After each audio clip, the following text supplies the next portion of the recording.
London is shrouded in fog. Where others see chaos, he finds the truth. The legendary detective Sherlock Holmes is back. Welcome to the channel. Put on your headphones, like the video, and subscribe. Let's begin.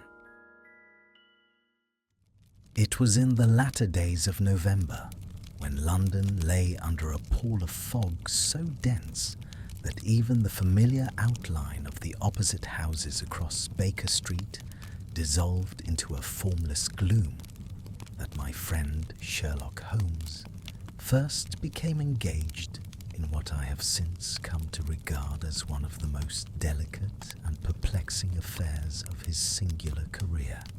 I record the events now with some hesitation, for the matter touched, though how closely I did not then understand, upon persons and institutions of the highest consequence.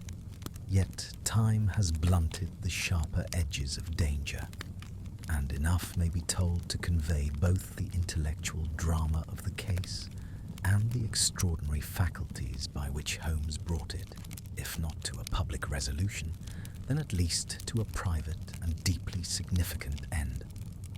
Holmes and I were seated that evening on opposite sides of the hearth in our rooms at 221B Baker Street. The fire burned low, throwing long, restless shadows upon the walls, and the air was heavy with the mingled scents of coal smoke, damp wool, and the acrid remains of Holmes's last experiment with some chemical reagent whose purpose I had not troubled myself to inquire into. He lay stretched upon the sofa, his long, spare figure relaxed in apparent idleness, his eyes half closed, and the tips of his fingers pressed together in that familiar steeple which I had learned to associate not with repose, but with intense inward concentration. I, for my part, had been attempting to read, though with little success. The thick yellow fog outside seemed to press upon one's spirits, and my thoughts wandered continually from the printed page to the uneasy silence that had settled between us. It was broken at last by the sharp, insistent ringing of the bell. Holmes opened his eyes instantly. "That," said he, rising in one smooth movement, "will be someone who does not wish to be seen arriving." "You judge that from the bell?" I asked, laying aside my book. "From the hour, the weather, and the manner in which it was rung," he replied, already moving toward the door. "Come, Watson. This promises to be more than a casual intrusion." Mrs. Hudson, our long-suffering landlady, ushered in a visitor whose appearance struck me at once as unusual, even in a city accustomed to eccentricity. The figure was tall and slender, wrapped from head to foot in a dark travelling cloak, the hood drawn so low that it concealed the upper portion of the face. A thick veil of black lace hung before the features, rendering them indistinct, though I could discern the pale oval of a cheek and the glimmer of anxious eyes beneath. The visitor paused just inside the threshold, as if listening for some sound beyond the door, and only when Mrs. Hudson had withdrawn and Holmes himself had closed and locked it, did she advance further into the room. "You may remove your veil," said Holmes gently. "You are safe here, at least for the moment." The lady hesitated, then raised her hands with a gesture that betrayed both resolution and fear. As the veil fell back, I was struck by the refinement of her features. She was young, no more than 25, I should judge, with a face of uncommon intelligence and breeding. Her complexion was pale to the point of fragility, and her eyes, a deep, troubled grey, darted from Holmes to myself and back again, with a look that spoke of long strain and recent terror. "I was told," she began, her voice low and controlled though it trembled slightly, "that if there were any man in London who could help me without asking questions that I cannot answer, it would be Mr. Sherlock Holmes." Holmes inclined his head. "You were correctly informed. Pray be seated." She took the chair he indicated, though she perched upon its edge rather than settling into it, as if prepared at any moment to flee. Holmes remained standing, his gaze fixed upon her with an intensity that might have seemed impertinent had it not been entirely free of coarseness. "You have been followed," he said quietly. She started violently. "How?" "Your cloak is damp only along the lower hem, which suggests that you did not walk far in the fog. Yet your boots are splashed with fresh mud from a side street recently torn up for gasworks. You arrived in a closed cab, dismissed it at some distance, and then made your way here by a circuitous route. Moreover, the clasp of your cloak is fastened in haste, and your gloves are buttoned unevenly. You have been in fear for several hours." She stared at him in silence, then gave a short, breathless laugh. "It seems I was right to come," she said. "Yes, I believe I am watched. Not openly, not yet, but I feel it always, like a hand upon my shoulder." "And you do not wish to tell us who you are," Holmes continued. "I cannot," she said firmly. "To do so would endanger not only myself, but others whose safety is of far greater consequence." Holmes glanced at me briefly, and I saw that familiar glimmer of keen interest brighten his eyes. "Very well," said he. "Then tell me what you can." She drew a folded paper from within her cloak and placed it upon the table between us, but did not release it immediately. "There has been a death," she said. "A man of no apparent importance. His passing will attract little notice, and that is precisely as those responsible intend. Yet I know, indeed I am certain, that he did not die as the world will be told he died." Holmes did not touch the paper. "You have proof?" "I have reason," she replied carefully. "And I have this." She withdrew her hand. Holmes picked up the paper and unfolded it. I leaned forward, but could make little of it at first glance. It appeared to be a portion of a letter, torn roughly from a larger sheet. The handwriting was neat, almost excessively so, and written in a cipher of symbols interspersed with occasional words in plain English, dates, initials, and what appeared to be references to places known to both Holmes and myself. Holmes studied it in silence for several moments. "This is not a common cipher," he said at last. "Indeed, it is not properly a cipher at all, but a private system devised for correspondence between two people who wish to disguise meaning without attracting attention. Ingenious, though not, I think, impregnable." "You can read it?" she asked, her hands tightening together. "Not yet," said Holmes, "but I shall." She leaned back slightly as if relieved by the assurance, yet the tension did not wholly leave her face. "The man who is dead," she continued, "served for many years in a modest capacity. He was diligent, discreet, and, above all, loyal. His loyalty was rewarded with silence, not advancement. Recently, however, he began to fear that he was to be made a convenience, to be removed, as it were, because he knew too much." "And did he know too much?" Holmes asked. She met his gaze squarely. "He knew one thing that must never become public." There was a pause, during which the ticking of the mantel clock sounded unnaturally loud. "You believe that his death was arranged?" Holmes said. "Yes." "And you fear that you may be next?" "I fear," she replied slowly, that I may be the cause of it all."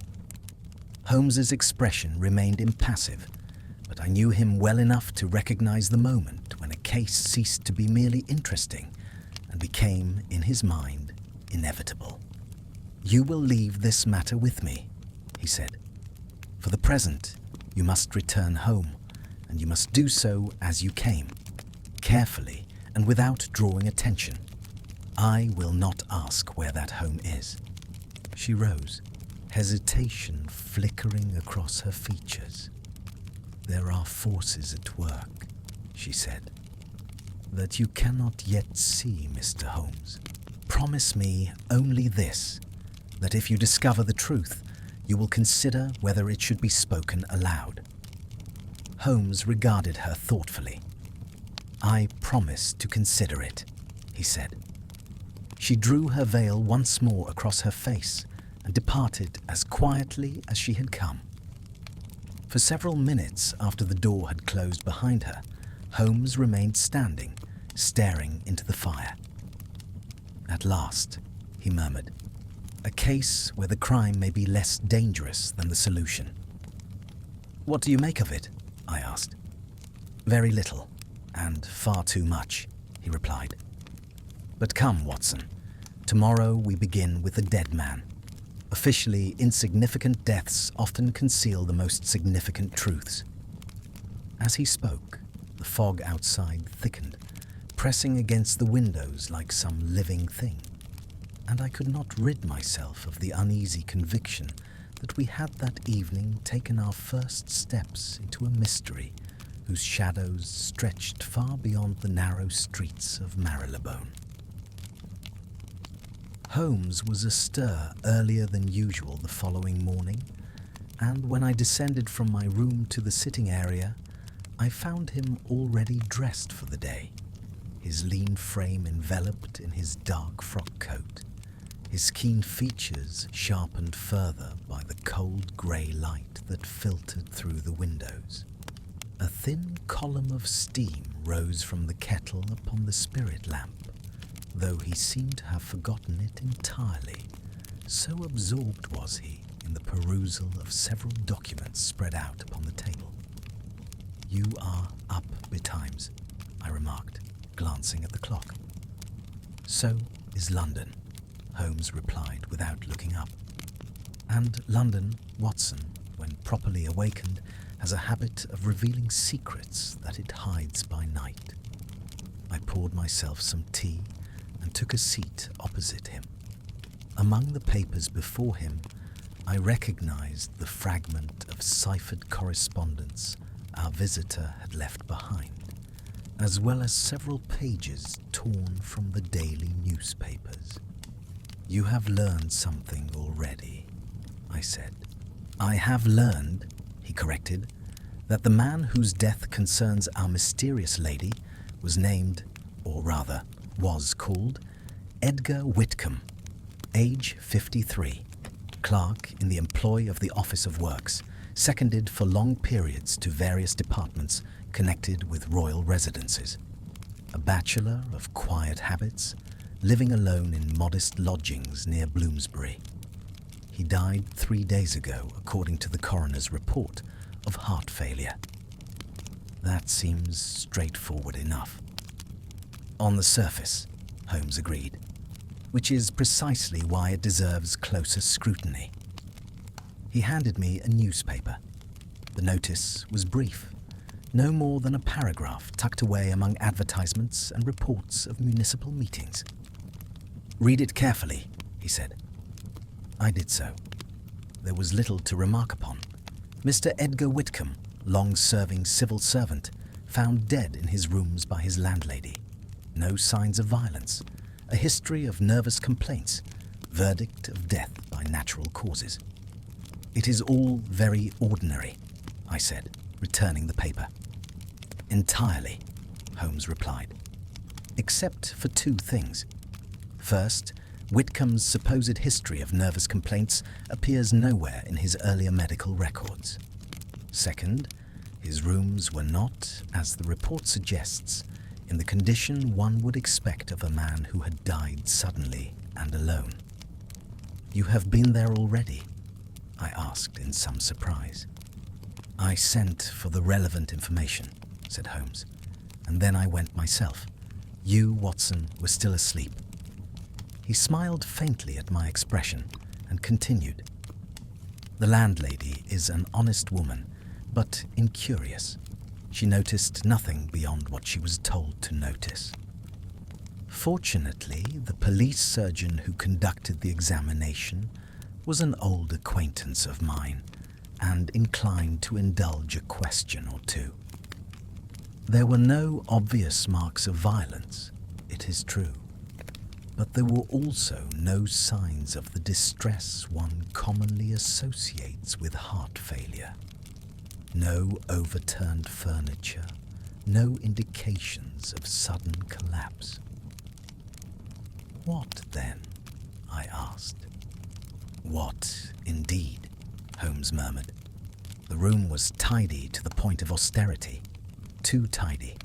Papers arranged neatly upon the desk, personal effects put away, the bed made. It had the air of a place deliberately set in order." "Could that not suggest suicide?" I ventured. Holmes shook his head. "No note, no poison. And Whitcomb, by all accounts, was not a man given to melodrama. No, Watson, if he died by design, it was by someone else's." He rose and began pacing the room, hands clasped behind his back. "More interesting still," he continued, "is what was missing." "Missing?" "A small dispatch case, often carried by Whitcomb according to his colleagues. Leather, worn, with a faulty clasp. It does not appear in the inventory of his possessions." "Stolen, perhaps." "Perhaps," Holmes agreed. "Or removed by someone who knew precisely what it contained." I thought of the fragment of ciphered letter. "You believe that case held documents?" "I believe it held one document in particular," Holmes said, "or several copies of the same." He paused before the mantel and picked up the paper fragment once more. "This," he went on, "is not merely the idle scribbling of a nervous clerk. It is the remnant of an ongoing correspondence, conducted with extreme care. Note the paper quality. Thick, expensive, watermarked. Hardly what one would expect a man of Whitcomb's means to purchase for his private use." "Then it was supplied to him?" "Or sent to him," Holmes replied. "And that suggests a correspondent of some standing." I leaned back, considering this. "Our visitor," I said slowly, "suggested that the matter involved people of great importance." Holmes's eyes flicked toward me. "She suggested more than that," he said. "She demonstrated it." "How so?" "Her speech, her manner, the cut of her clothes, even beneath that cloak. She's accustomed to deference, though she tries to conceal it. And her fear is not the fear of scandal alone, but of consequences beyond her control." There was a knock at the door before I could respond. Mrs. Hudson entered with a card upon a tray. Holmes glanced at it and raised an eyebrow. "Inspector Lestrade," he said. "This grows convenient." Lestrade entered with his usual air of bustling confidence, which faltered slightly at the sight of Holmes's expectant gaze. "Morning, Mr. Holmes. Morning, Doctor," he said. "I thought I might find you already knee-deep in this business." "Which business?" Holmes asked mildly. "The Whitcomb affair," Lestrade replied, "though I don't see why it should concern you. Open and shut, as far as we're concerned." Holmes gestured toward a chair. "Then perhaps you will indulge me by telling me why you are here." Lestrade hesitated, then sat. "Well," he said, lowering his voice, "there's been a bit of interest, shall we say. Questions from higher up. Nothing official. Just an impression that we ought to be satisfied with our conclusions and not go digging." Holmes smiled thinly. "And that," he said, "is precisely why one must dig." Lestrade frowned. "I don't like it any more than you do," he admitted. "But when someone at the Home Office starts asking whether a man had any enemies and whether his papers have been properly accounted for, one begins to wonder." "Did he?" Holmes asked. "Have enemies? Not that we know of. Papers? Well," Lestrade shifted in his chair. "There was that case you mentioned.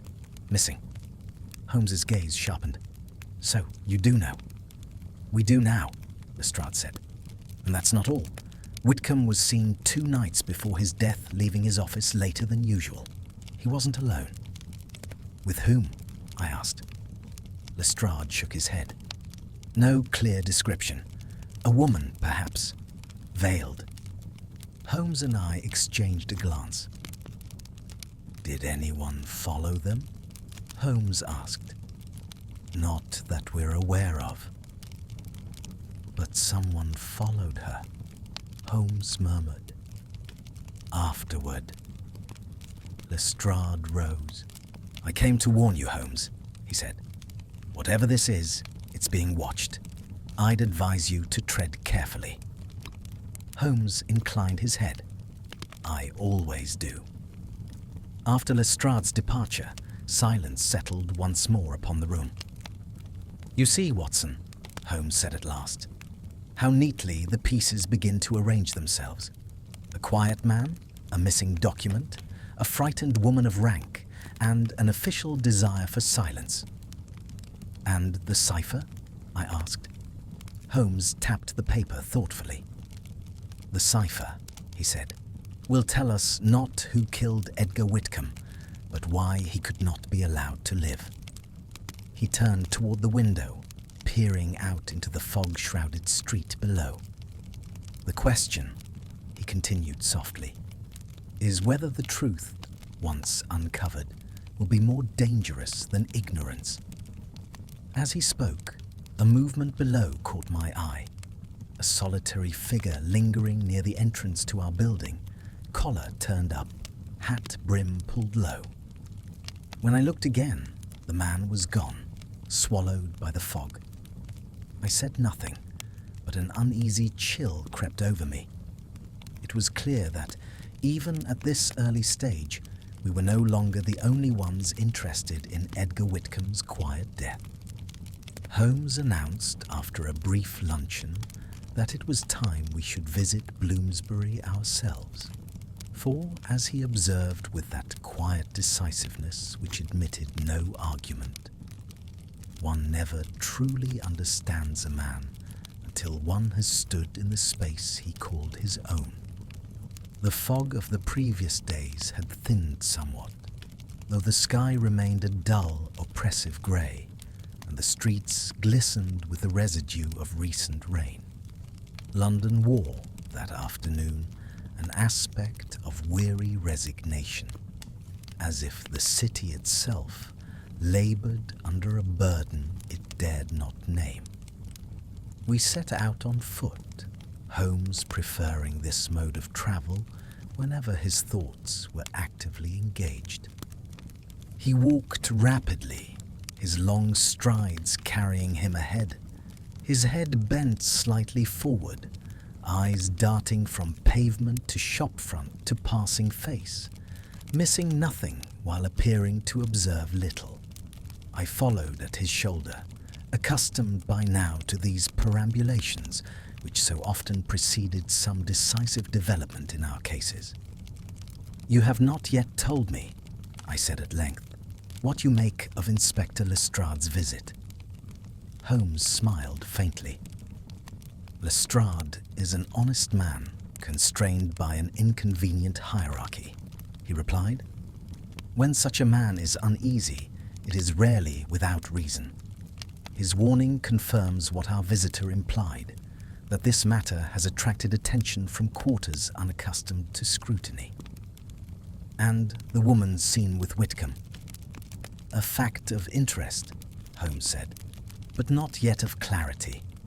It may be the same woman who came to us, or it may not. Appearances, Watson, are the most treacherous guides. We turned into a quieter street where the houses stood close together, their brick facades darkened by age and soot. Holmes halted before a narrow building of 4 stories, respectable but unremarkable. This, he said, was Edgar Whitcomb's last address. The landlady, a thin, sharp-nosed woman with the wary expression of one accustomed to disappointment, admitted us reluctantly until Holmes produced his card and murmured a few words that had an immediate and salutary effect upon her manner. "Oh, Mr. Holmes," she exclaimed. "If I'd known. Well, you're welcome, sir, of course.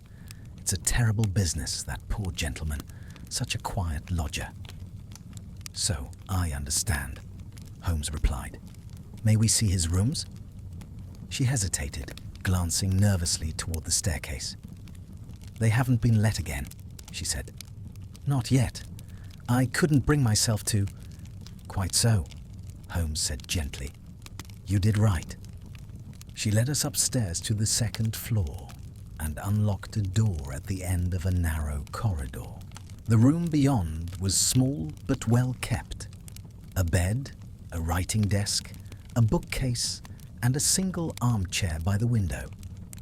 The air was faintly stale, as of a place long closed, yet there was none of the oppressive atmosphere I had come to associate with sudden death. Holmes stood in the doorway for a moment, surveying the scene without crossing the threshold. "Thank you," he said to the landlady. "We shall not trouble you further." She withdrew, leaving us alone. Holmes stepped inside and closed the door behind us. For several minutes, he moved about the room in silence, examining the desk, the bookshelves, the floor near the window, even the fireplace, where a small quantity of ash remained. He was a methodical man, Holmes said at last.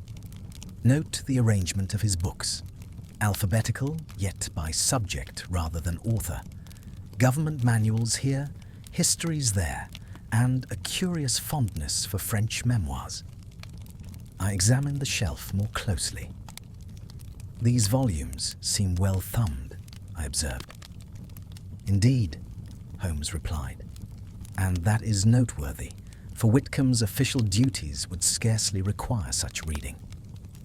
No, Watson, these are the books of a man who wishes to understand the inner workings of power, not merely its outward forms."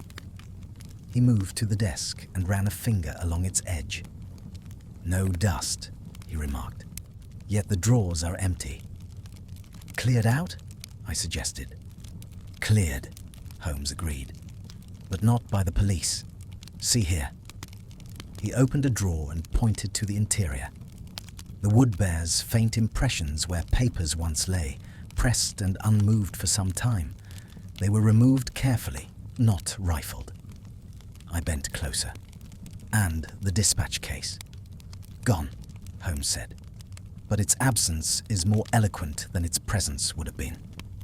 He knelt and examined the carpet beneath the desk. "A faint scuff mark," he said. "The desk was moved slightly recently. Someone searched for something hidden, perhaps, though not very thoroughly." "Why not thoroughly?" I asked. "Because," Holmes replied, rising, "they were either interrupted or they knew precisely where to look." He crossed to the window and peered out. "A street with 2 convenient exits," he continued. "Ideal for someone who wished to observe without being observed. Did you notice, Watson, the man lingering near our building yesterday?" "I did," I admitted. Holmes nodded.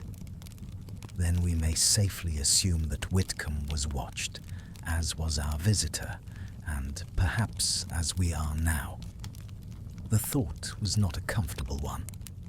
Holmes turned his attention next to the fireplace. "These ashes," he said. "Recent, yet the grate has been cleaned." He sifted through them carefully with a small tool from his pocket, extracting a fragment of paper, charred but not wholly destroyed. Interesting, he murmured. He handed it to me. I could make out only a few letters, part of a word, perhaps a name, but Holmes's eyes gleamed with interest. This was burned hastily, he said, perhaps too hastily. And it survived, I said. Enough of it did, Holmes replied, which suggests that whoever destroyed it was not accustomed to doing so. He pocketed the fragment and straightened. One more thing, he said. He knelt by the bed and examined the floor beneath. A mark here, he continued. A heavy object rested for some time, then was removed. The dispatch case, I suggested. Possibly, Holmes said, or something heavier. We left the room much as we had found it, and Holmes thanked the landlady once more before we departed. Outside, the street was quiet, though I had the uncomfortable impression of being watched. As we walked away, Holmes spoke again. Whitcomb was not killed here, he said. Of that, I am now certain. You believe he died elsewhere? I asked. Yes, and was brought back here afterward. That contradicts the coroner's report, I said. Reports are written to satisfy expectations, Holmes replied. Truth often resides elsewhere. We turned into a busier thoroughfare, and Holmes slowed his pace. The question that now occupies us, he continued, is where Whitcomb went on the night of his death, and with whom. The cipher will assist us, but not alone. And our visitor, I asked. Holmes's expression grew thoughtful. She is both key and lock, he said, whether she knows it or not. As he spoke, a hansom cab rattled past, and for a brief moment I caught sight of a familiar silhouette within, veil drawn low, posture rigid. The cab vanished into the traffic before I could be certain. Holmes, I said, did you see? I saw, he replied quietly. And so, Watson, did someone else. He nodded subtly toward the opposite pavement, where a man in a dark coat stood apparently absorbed in a shop window. As we passed, the man turned away. Holmes did not look back. The game, he said softly, is already afoot, and it is being played on more than one board. I felt then, with a sudden clarity, that Edgar Whitcomb's quiet room in Bloomsbury was but the outermost circle of a mystery whose centre lay far beyond the reach of ordinary inquiry, and that with each step forward we were drawing nearer to forces that preferred the shadows to the light. That evening found Holmes once more ensconced upon the sofa in Baker Street, the room illuminated by the steady glow of the lamps and the occasional flicker of the fire. Outside, the fog had returned with renewed vigour, pressing against the windows and muting the distant sounds of the city. It was the sort of night that encouraged confidences and concealed intentions in equal measure. Holmes had cleared the table of all but a single sheet of paper, upon which he had carefully transcribed the symbols from the fragment of letter we had recovered. Beside it lay several reference books, an atlas, and a small notebook filled with his cramped, precise handwriting. He worked in silence, occasionally humming softly to himself, a habit I had learned to interpret as a sign of deep mental exertion.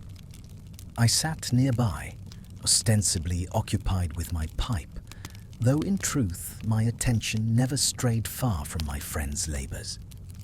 There is a peculiar fascination in observing Holmes at work during the early stages of an investigation, when his mind ranges freely over possibilities, discarding some, tentatively retaining others, all without revealing his conclusions to any but himself.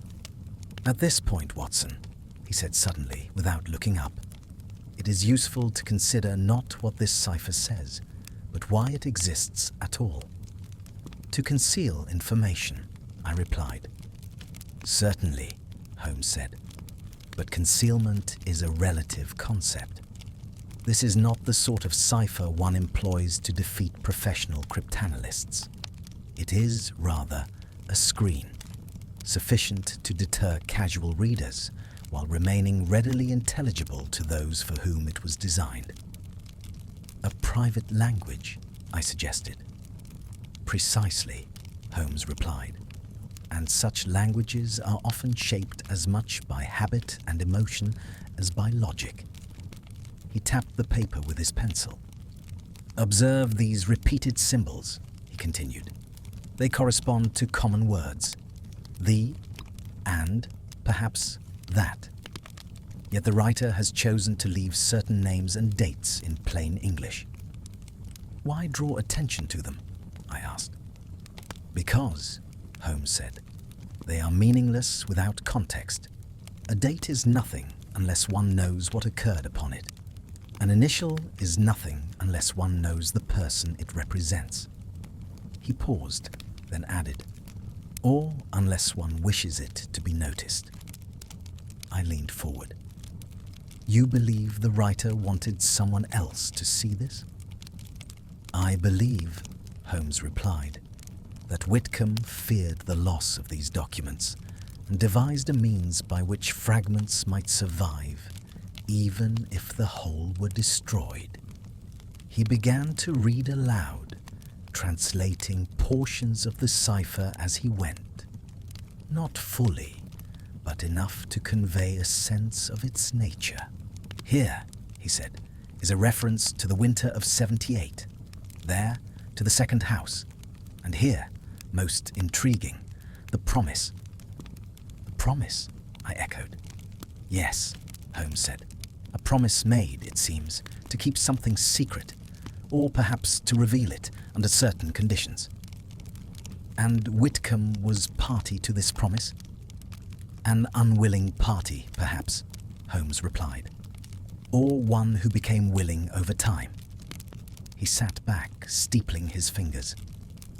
Now, consider our visitor, he continued. She knows of this correspondence, yet possesses only a fragment. Why? Because she came by it indirectly. You think Whitcomb gave it to her? I asked.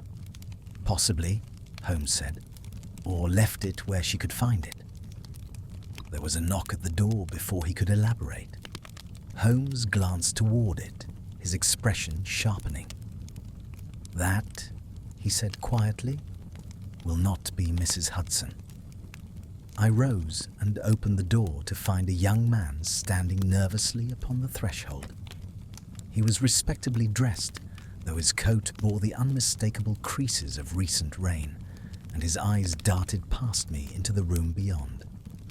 I was told, he said hesitantly, that Mr. Sherlock Holmes might be found here. He is within, I replied. Pray enter. The young man stepped inside, removing his hat and twisting it in his hands. My name is Thomas Avery, he said. I worked with Mr. Whitcomb. Holmes rose. Sit down, Mr. Avery, he said. You have come to tell us something. Avery swallowed. I don't know if it's of any use, he began, but I've been uneasy these past days. Mr. Whitcomb was not himself before he died. In what way? Holmes asked. He was anxious, Avery replied, watching the door, asking questions about who had access to certain files.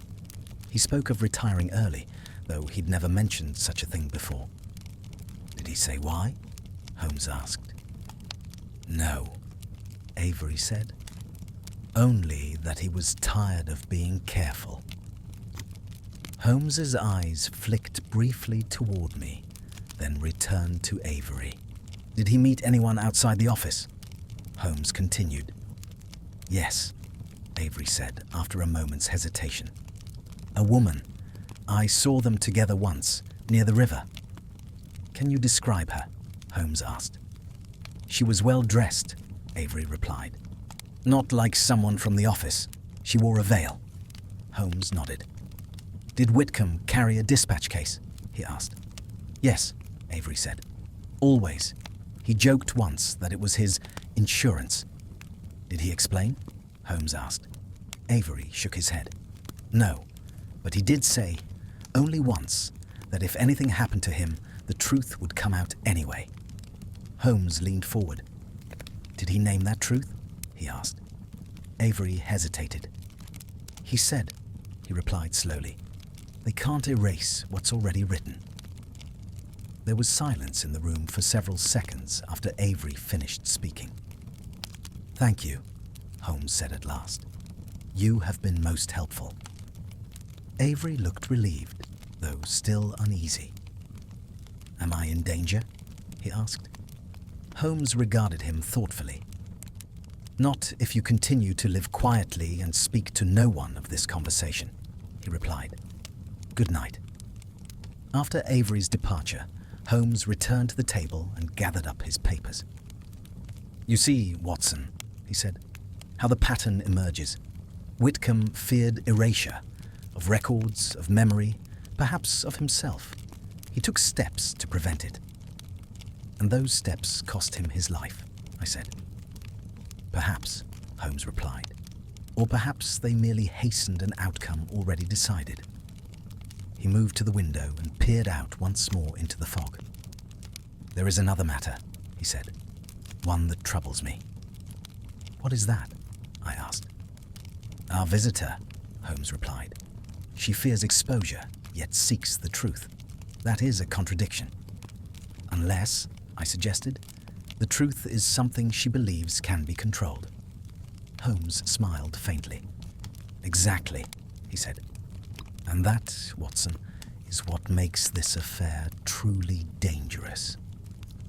As if to underscore his words, the sound of a carriage halted briefly outside, then moved on. Holmes's gaze remained fixed upon the street long after it had gone. "Tomorrow," he said, "we shall follow the trail where Whitcomb walked last, and I suspect we shall not walk alone." I felt a tightening in my chest, a mingling of apprehension and anticipation.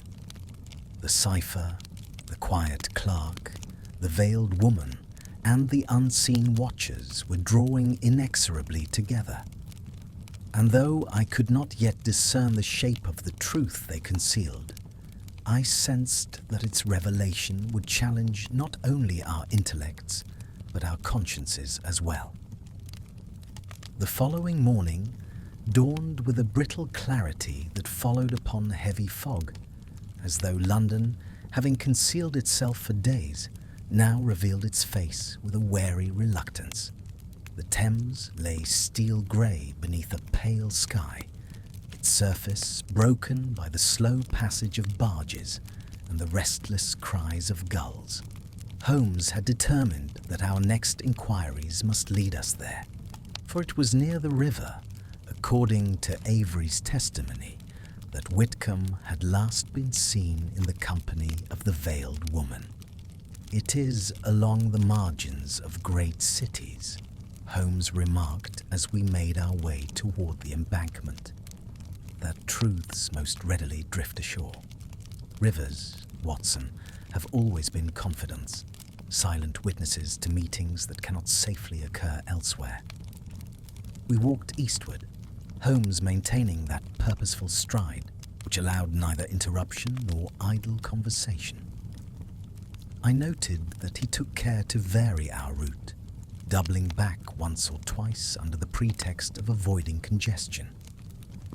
Whether this was habit or precaution, I could not say, but I observed more than once the fleeting reflection of a man's face in a shop window, or the echo of footsteps that ceased when we paused. "You believe we are followed?" I said quietly when an opportunity arose. Holmes did not look at me.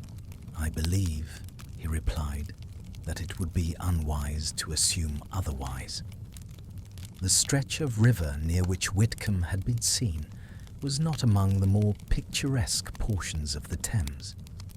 Warehouses loomed dark and squat along the banks, their brick walls stained by decades of smoke and damp. Narrow alleys led down toward the water, where the air smelled of tar, rotting wood, and the cold mineral tang of the river itself. Holmes halted near one such alley and surveyed the surroundings. "Here," he said. "This is a place where one might meet without attracting undue notice, yet not without risk." We descended toward the water's edge.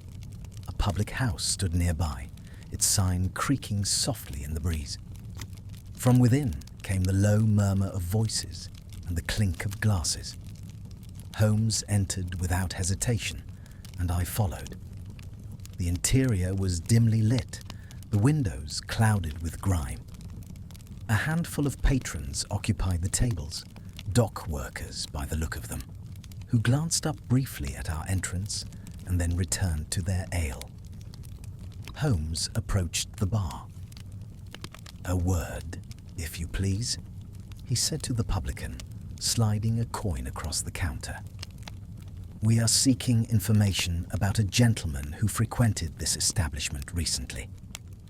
The publican eyed the coin, then Holmes, then pocketed it with a practiced motion. "Depends on the gentleman," he said cautiously. "A quiet man," Holmes replied. "Middle-aged, clerkly, often alone, carried a leather case."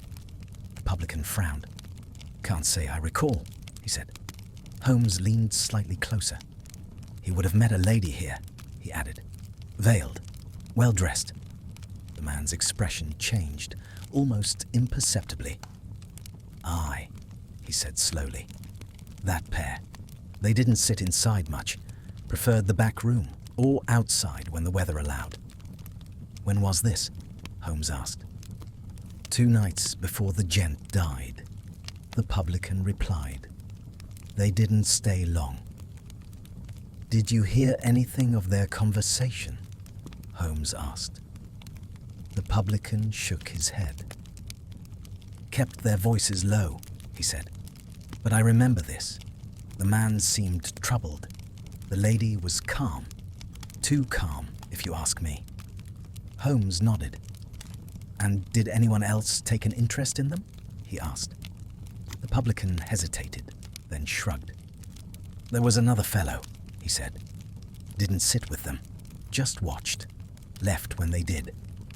Holmes thanked him and turned away. Outside, the wind off the river cut sharply through our coats. Holmes paused near the water's edge, gazing out across the Thames. "A meeting observed," he said, "and likely reported."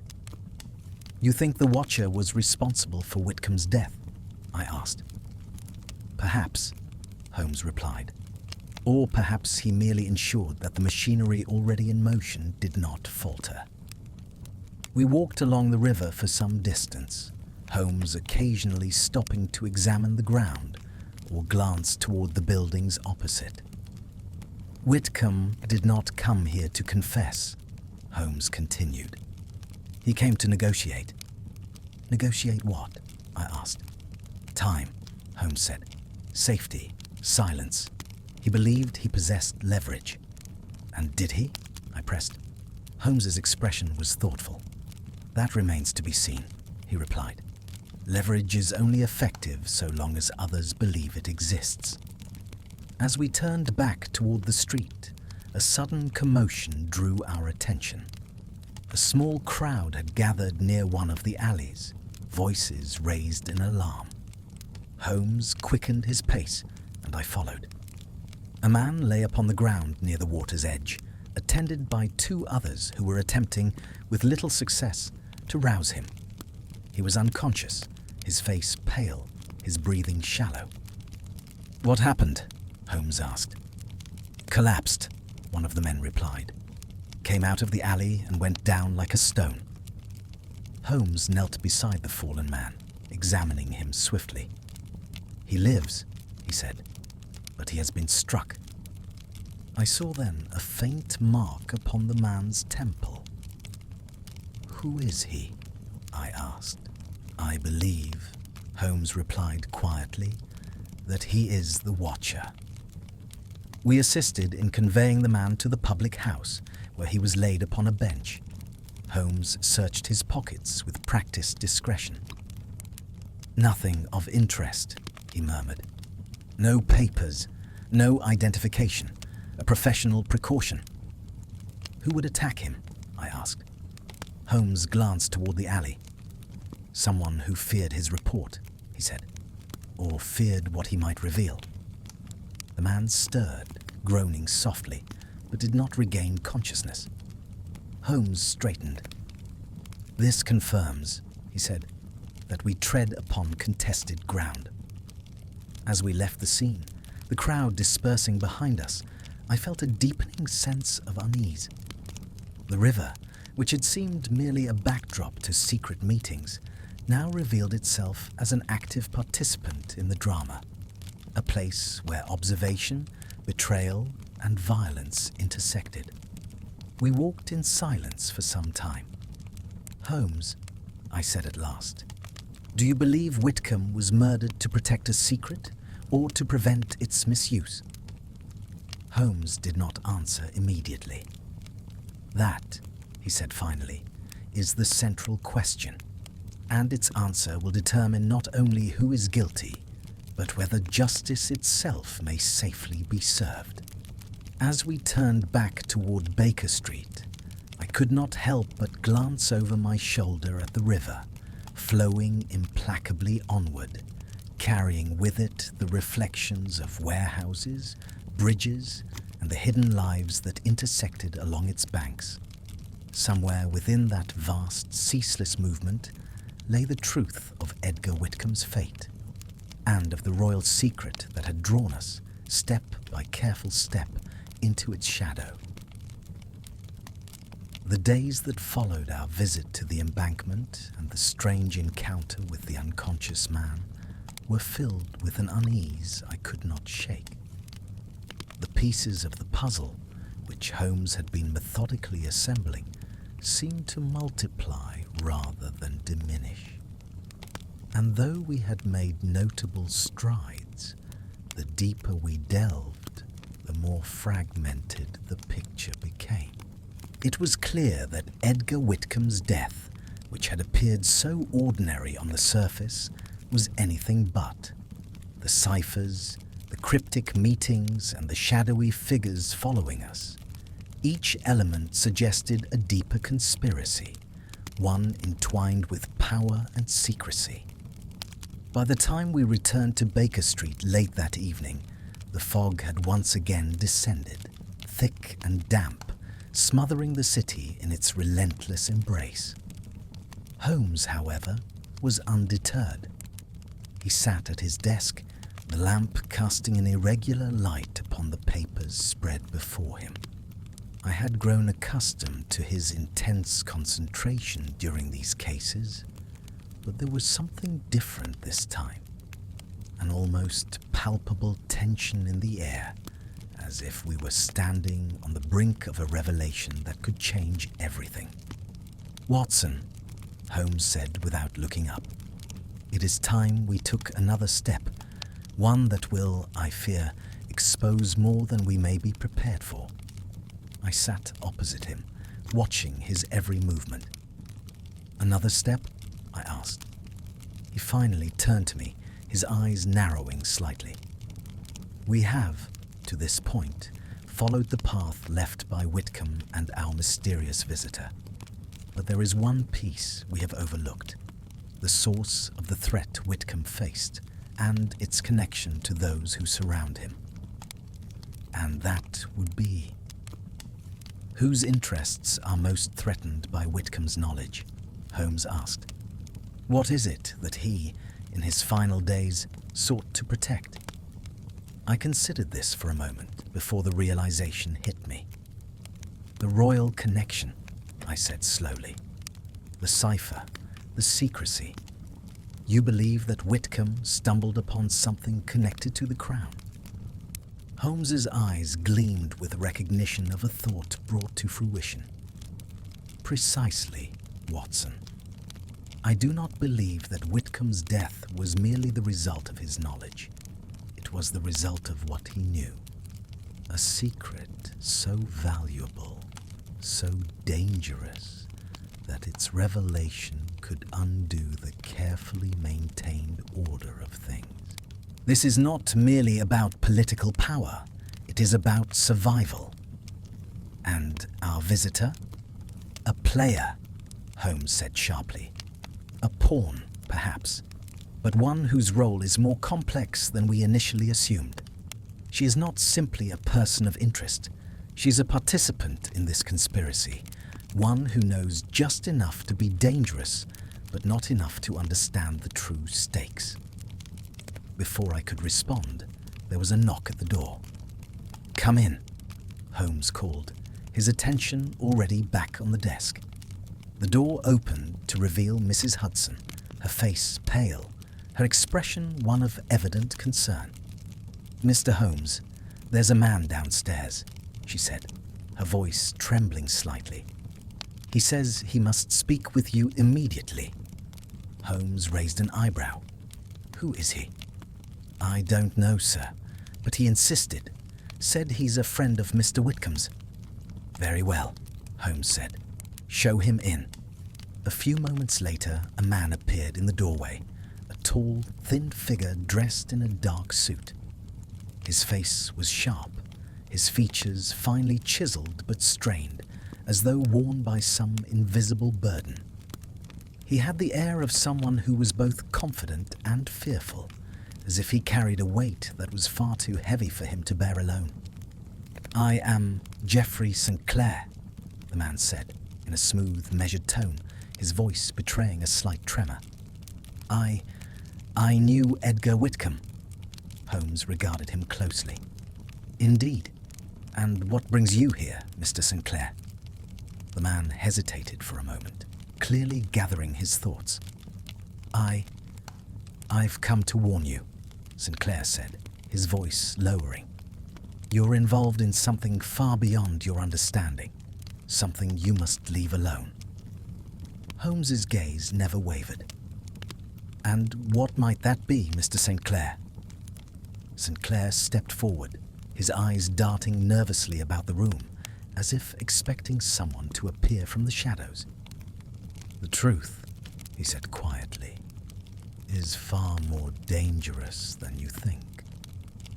Whitcomb, he knew something he should not have known. And now, there are those who will do whatever it takes to keep it hidden, even if it means—" He broke off, his voice trembling. "Even if it means what, Mr. St. Clair?" Holmes pressed. St. Clair swallowed hard, his face tightening. He seemed to struggle with whether to continue, but finally he spoke, his voice a near whisper. "Even if it means killing anyone who gets too close." Holmes's eyes narrowed and he stood, walking slowly toward the man. "You claim to have come to warn us," Holmes said, his voice cold. "But your warnings come too late. We have already begun to uncover what Whitcomb knew." St. Clair's face turned ashen and he stepped back, his hands trembling. "Then you're already in danger," he whispered. "All of you." Holmes gave him a calculating look before turning toward me. "Watson, would you be so kind as to fetch my coat?" I nodded, though my thoughts raced. This sudden appearance of Geoffrey St. Clair, a man seemingly tied to Whitcomb, only deepened the mystery. If he had been aware of the dangers surrounding Whitcomb, why had he not come forward sooner? And what, exactly, was this danger he was referring to? When I returned with Holmes's coat, he donned it quickly, and I followed him as he made his way toward the door. "Mr. St. Clair," Holmes said, pausing for a moment. "You may stay here if you wish, but know this. Your warnings are of no use to us unless you tell us everything you know. Secrets hidden in shadows are of no value. It is the truth we seek." Sinclair swallowed again, the colour slowly returning to his face as he stood, conflicted. "Come," Holmes said. "We will go to the place where Whitcomb last met this woman of his. Perhaps then we will learn something that can bring this affair to a conclusion." Sinclair hesitated, then nodded, albeit reluctantly. The night was thick with fog as we made our way to the river bank once more, following the same path that Whitcomb had walked with the veiled woman. We arrived near the old public house where they had met, and Holmes stood quietly, as though listening to the whispers of the past carried on the wind. "Now," Holmes said, "let us see what secrets remain hidden here." We entered the dimly lit tavern once more, the same scent of stale ale and wood lingering in the air. This time, Holmes went directly to the back room where Whitcomb and the woman had sat. The bartender eyed us warily, but made no objection. Holmes knelt by the table where the couple had once sat, his sharp eyes scanning the surrounding area. He gestured for Sinclair to join him, and the man reluctantly stepped forward. What was it that Whitcomb wanted to reveal? Holmes asked Sinclair in a low voice. What did he know? Sinclair hesitated, his eyes shifting nervously. "It wasn't supposed to come out," he said finally. "But there were records. Whitcomb discovered something. Something in the Royal Archives." "The archives?" I echoed. "What records?" Sinclair's voice dropped to a whisper. "Records of something that happened years ago. A scandal. One that could bring down the monarchy if it became known. A royal secret. One that was hidden away far from public view." Holmes's eyes gleamed, and I could see the excitement in his expression as he slowly pieced the puzzle together. "You mean to say," Holmes began, "that Whitcomb stumbled upon a conspiracy? A royal conspiracy?" Sinclair nodded slowly, his face pale. "Yes, and when he realized what he had found, he tried to warn someone, but by then it was too late." Holmes's gaze hardened. "And now they will stop at nothing to keep this secret buried." Sinclair's voice faltered. "Yes, you don't understand. There are people, powerful people, who will kill to keep the truth from getting out, and you're already too involved." Holmes stood and turned to face him. "We are far beyond the point where we can turn back, Mr. Sinclair. Now, I suggest you tell me exactly what Whitcomb discovered before someone else decides to silence us." Sinclair's face drained of colour as he realized that the danger had indeed come for him, and for all of us. As the fog closed in around us, I realized that we were no longer mere observers of a mystery. We had become part of it, a part that could be easily erased, as Whitcomb had been. The royal secret was no longer hidden. It was out in the open, like a trap that was slowly closing in on us. And as Holmes prepared to dig deeper into the mystery, I knew that our lives would never be the same again. Holmes insisted that Geoffrey Sinclair remain at Baker Street for the night. This decision was delivered not as a suggestion, but as a quiet directive, and though Sinclair's instincts were clearly urging him elsewhere, he lacked either the resolve or the courage to oppose it. Mrs. Hudson prepared a small room at the back, and Holmes himself ensured that the windows were secured and the curtains drawn with particular care. "He is more useful alive than absent," Holmes remarked when Sinclair had withdrawn, "and more talkative when he knows he cannot simply vanish." "You believe he is in danger?" I asked. Holmes removed his coat and hung it with deliberate precision. "I believe," he replied, "that he has been in danger for some time, and has only just become fully aware of it. Such men often imagine themselves peripheral until the shadow falls directly across them. That night passed without incident, though I slept poorly. More than once I found myself roused by distant sounds, the rumble of a carriage, the echo of footsteps in the street below, and each time I wondered whether the watchers we had sensed were at last preparing to act. Holmes, when I spoke of it the following morning, merely smiled. "Vigilance," he said, "is the price one pays for proximity to the truth." Sinclair appeared at breakfast, pale and strained, his appetite clearly gone. Holmes wasted no time on pleasantries. "You spoke last night of records," he said. "Records in the Royal Archives. I require precision." Sinclair hesitated, then nodded slowly. "Whitcomb was tasked with reviewing old inventories," he began. "Routine work, boxes of documents transferred between departments decades ago, some never properly catalogued. He noticed inconsistencies, files referenced in ledgers but not present in the archive itself." "And he pursued this?" Holmes asked. "Yes," Sinclair replied. "Quietly. He had a habit of doing that. Whitcomb believed that records once created never truly disappear. They are merely displaced." Holmes's eyes flickered with approval. "A sound principle," he said. "And what did he find?" "A packet of correspondence," Sinclair continued. "Letters dating back more than 20 years. They concerned an arrangement, an agreement made privately to suppress the existence of a certain individual."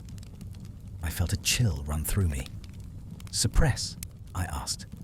"Erase," Sinclair said. "From public record? From official memory?" Holmes leaned back. "An illegitimate birth?" he asked calmly. Sinclair looked at him in astonishment. "Yes," he said. "How did you—" "Because," Holmes replied, "it is the most efficient motive for such efforts, and the most dangerous when mishandled.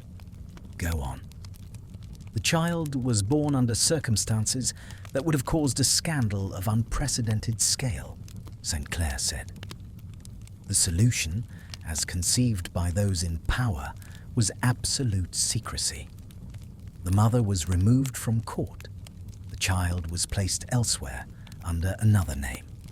All references were to be destroyed." "But some were not," Holmes said softly. "No," Sinclair agreed.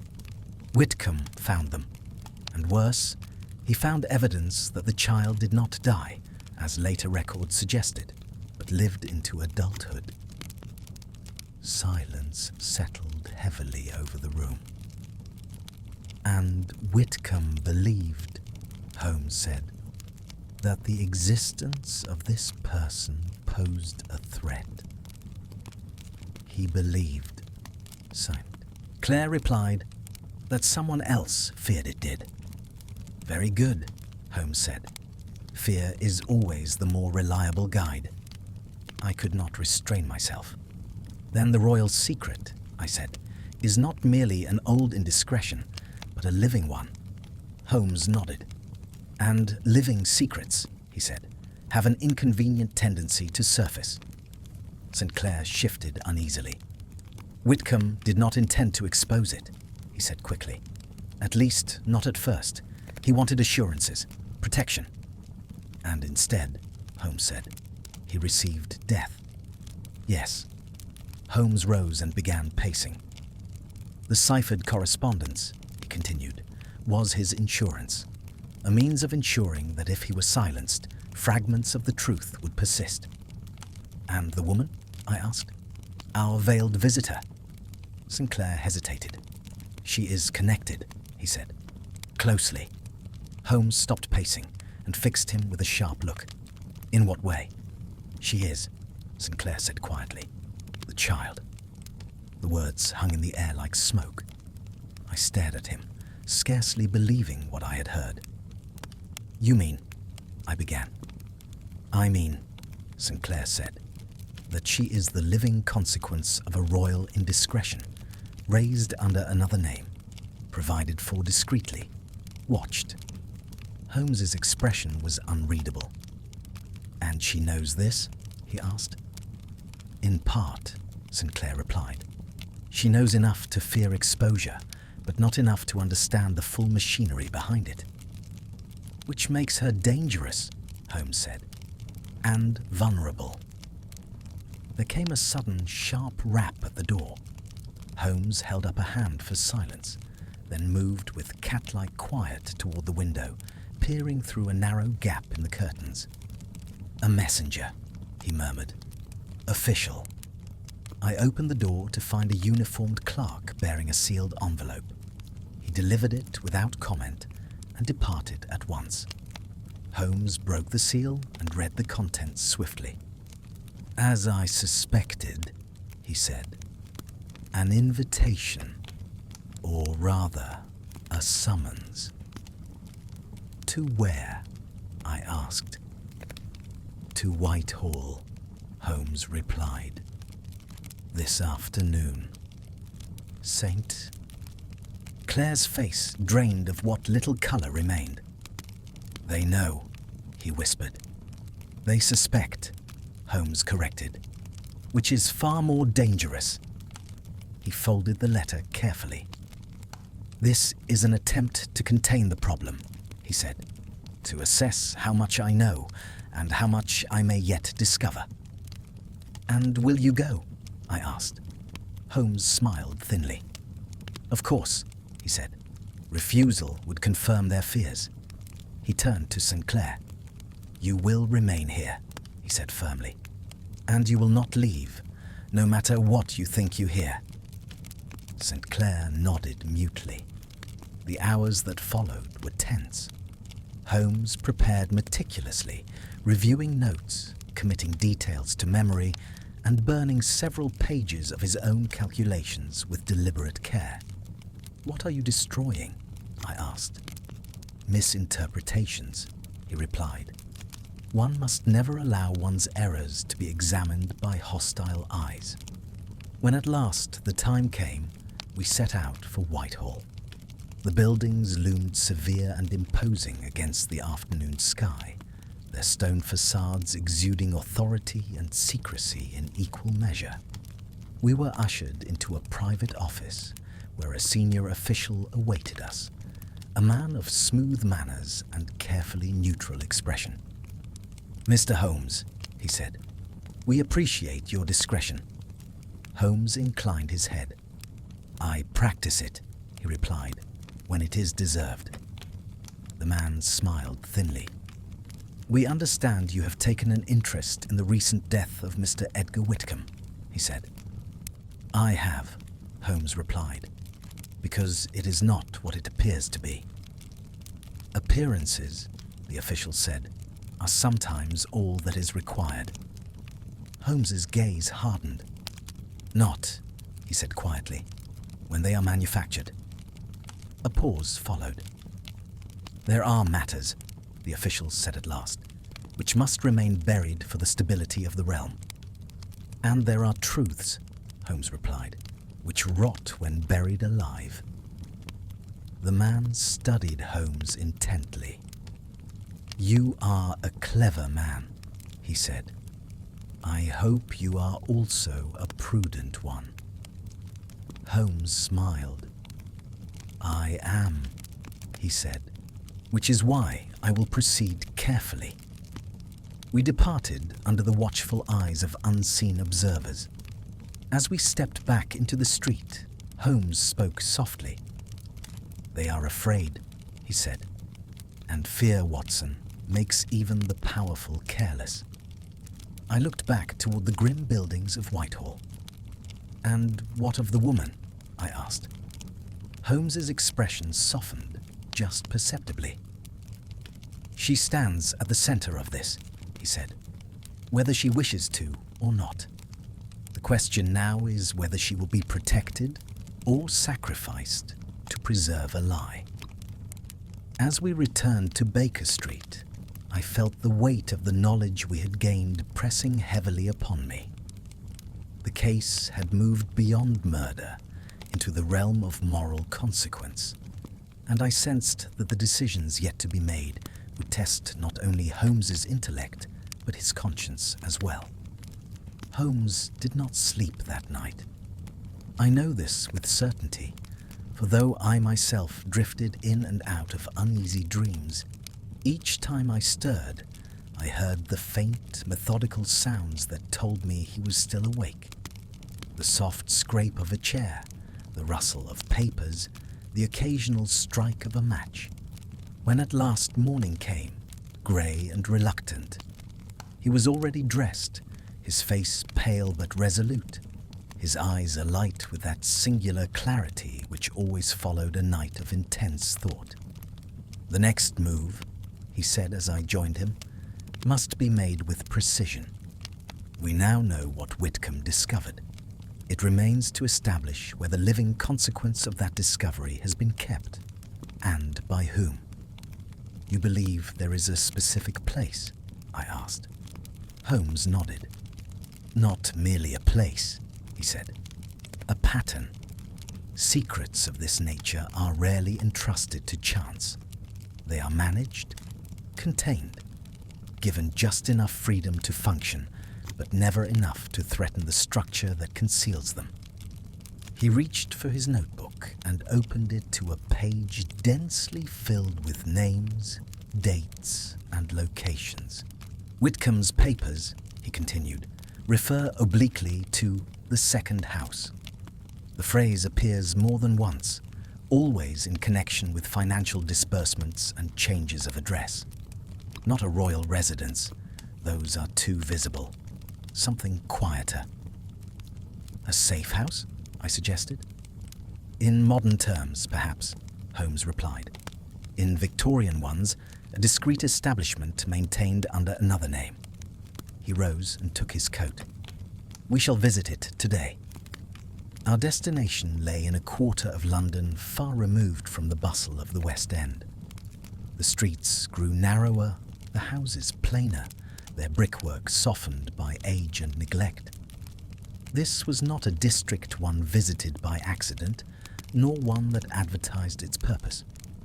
Holmes stopped before a modest terrace house, indistinguishable from its neighbours, save for a faint peculiarity I could not immediately name. "There," he said. "What marks it?" I asked. "The absence of identity," Holmes replied.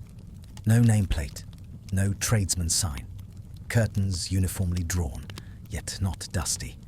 A place designed to be inhabited without being noticed." He rang the bell. After a moment, the door was opened by a woman of middle years, her expression guarded but not unfriendly. "Yes," she said. Holmes inclined his head politely. "We are here regarding a former resident," he said. "A woman who left some years ago." The woman's eyes flickered just briefly, and in that moment, Holmes learned more than she intended to reveal. "I don't know what you mean," she said. Holmes smiled. "You know precisely what I mean," he replied gently. "And you also know that denial will serve no purpose." There was a pause. Then, with a resigned sigh, the woman stepped aside and admitted us. The interior of the house was sparsely furnished, but immaculately clean. It had the air of a place maintained by habit rather than affection. "She lived here," the woman said at last, "for many years, under a different name." "And was she treated well?"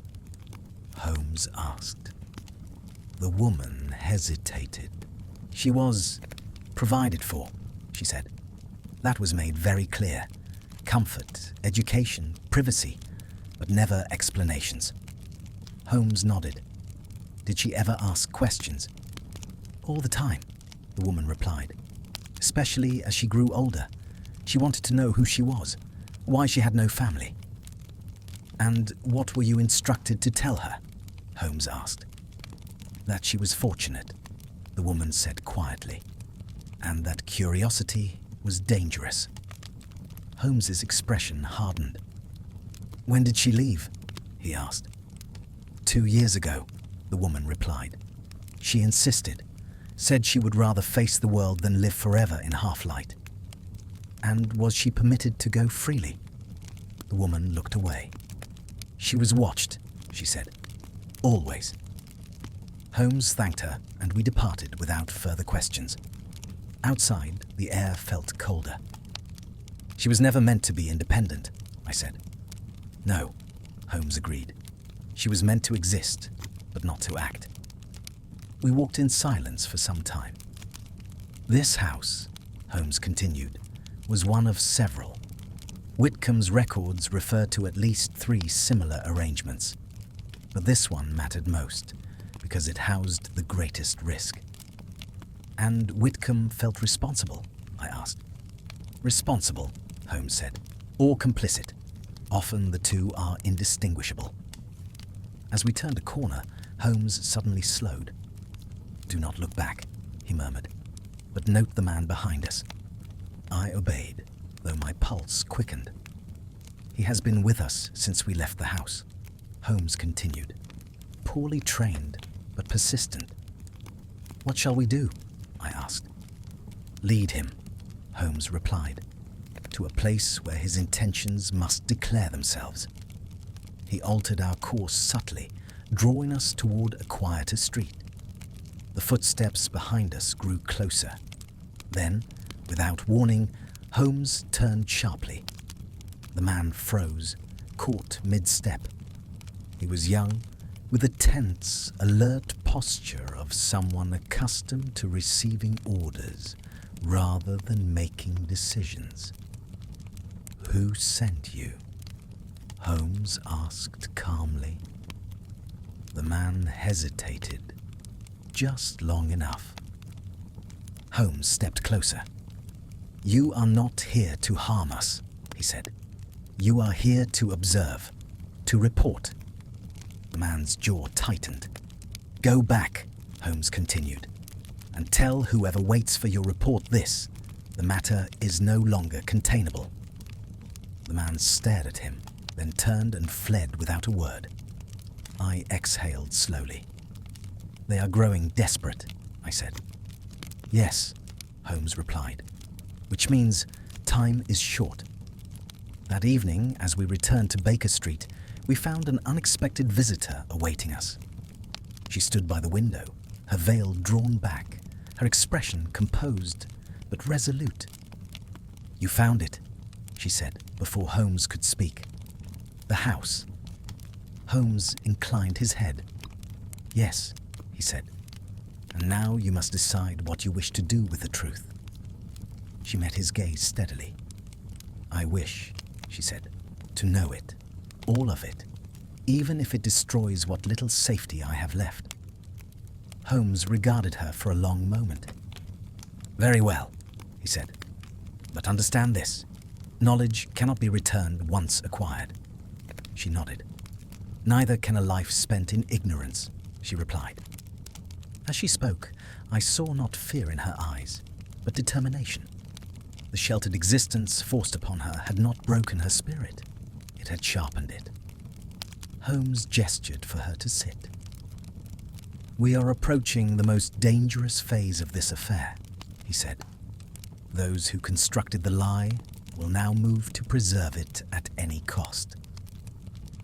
"And Whitcomb?" she asked softly. "He tried to do the same," Holmes replied. "In his own way." She closed her eyes briefly. "Then let his death not be in vain," she said. Holmes nodded once. "That," he said, "depends upon what happens next." As the lamps flickered and the fog pressed close once more, I sensed that we had crossed an invisible threshold. The secret was no longer merely something uncovered. It had become something that demanded action. And whatever course Holmes chose, it would place us irrevocably at odds with powers accustomed to obedience, not inquiry. The house with no name had yielded its silence. What remained was to determine whether the truth it sheltered could survive the light. The woman, whose name I shall still withhold for reasons that will in time become evident, remained with us long into the evening. Holmes, contrary to his usual habit, spoke little at first. He allowed silence to do its work, knowing well that truths of a personal nature often rise unbidden when one is not pressed to deliver them. I sat opposite her, observing the way her hands folded and unfolded in her lap, the faint tension in her shoulders, and the resolute calm that masked what must have been a storm of conflicting emotions. "You have lived," Holmes said at last, "under conditions designed to protect others rather than yourself." She inclined her head. "I have always known that my life was arranged," she said. "Even as a child, there were rules that were never explained, absences that were never discussed. I learned early that certain questions produced discomfort, and that discomfort was discouraged." "And yet you asked them," Holmes said. "Yes," she replied, "because silence does not still curiosity. It sharpens it." Holmes nodded. "You left the second house of your own accord," he said. "I did," she replied. "They told me I was ungrateful, that I did not understand how fortunate I was." "And did you?" Holmes asked. She met his gaze steadily. "I understood," she said, "that comfort offered in exchange for ignorance is merely another form of imprisonment." There was a pause. Holmes turned slightly toward me. "Watson," he said, "you will recall that Whitcomb feared erasure, not merely of records, but of persons." I nodded. "Yes," Holmes continued, "and the question that now arises is not who killed Whitcomb. That, I believe, will soon be evident. But who believes they possess the right to decide who may exist, and under what conditions?" She drew a slow breath. "They will not let this rest," she said. "Already I have felt the pressure increase. Warnings, suggestions, reminders of what might be lost." "And what might be gained?" Holmes asked. She hesitated. "Silence," she said. "Safety. A life free of scrutiny." Holmes's mouth tightened. "Safety, purchased at the price of truth," he said, "is rarely safe at all." He rose and moved to the mantel, where he stood gazing into the fire. "There is another matter," he continued, "one which concerns your legal status." She began. "Custody," Holmes said. "In a broad sense.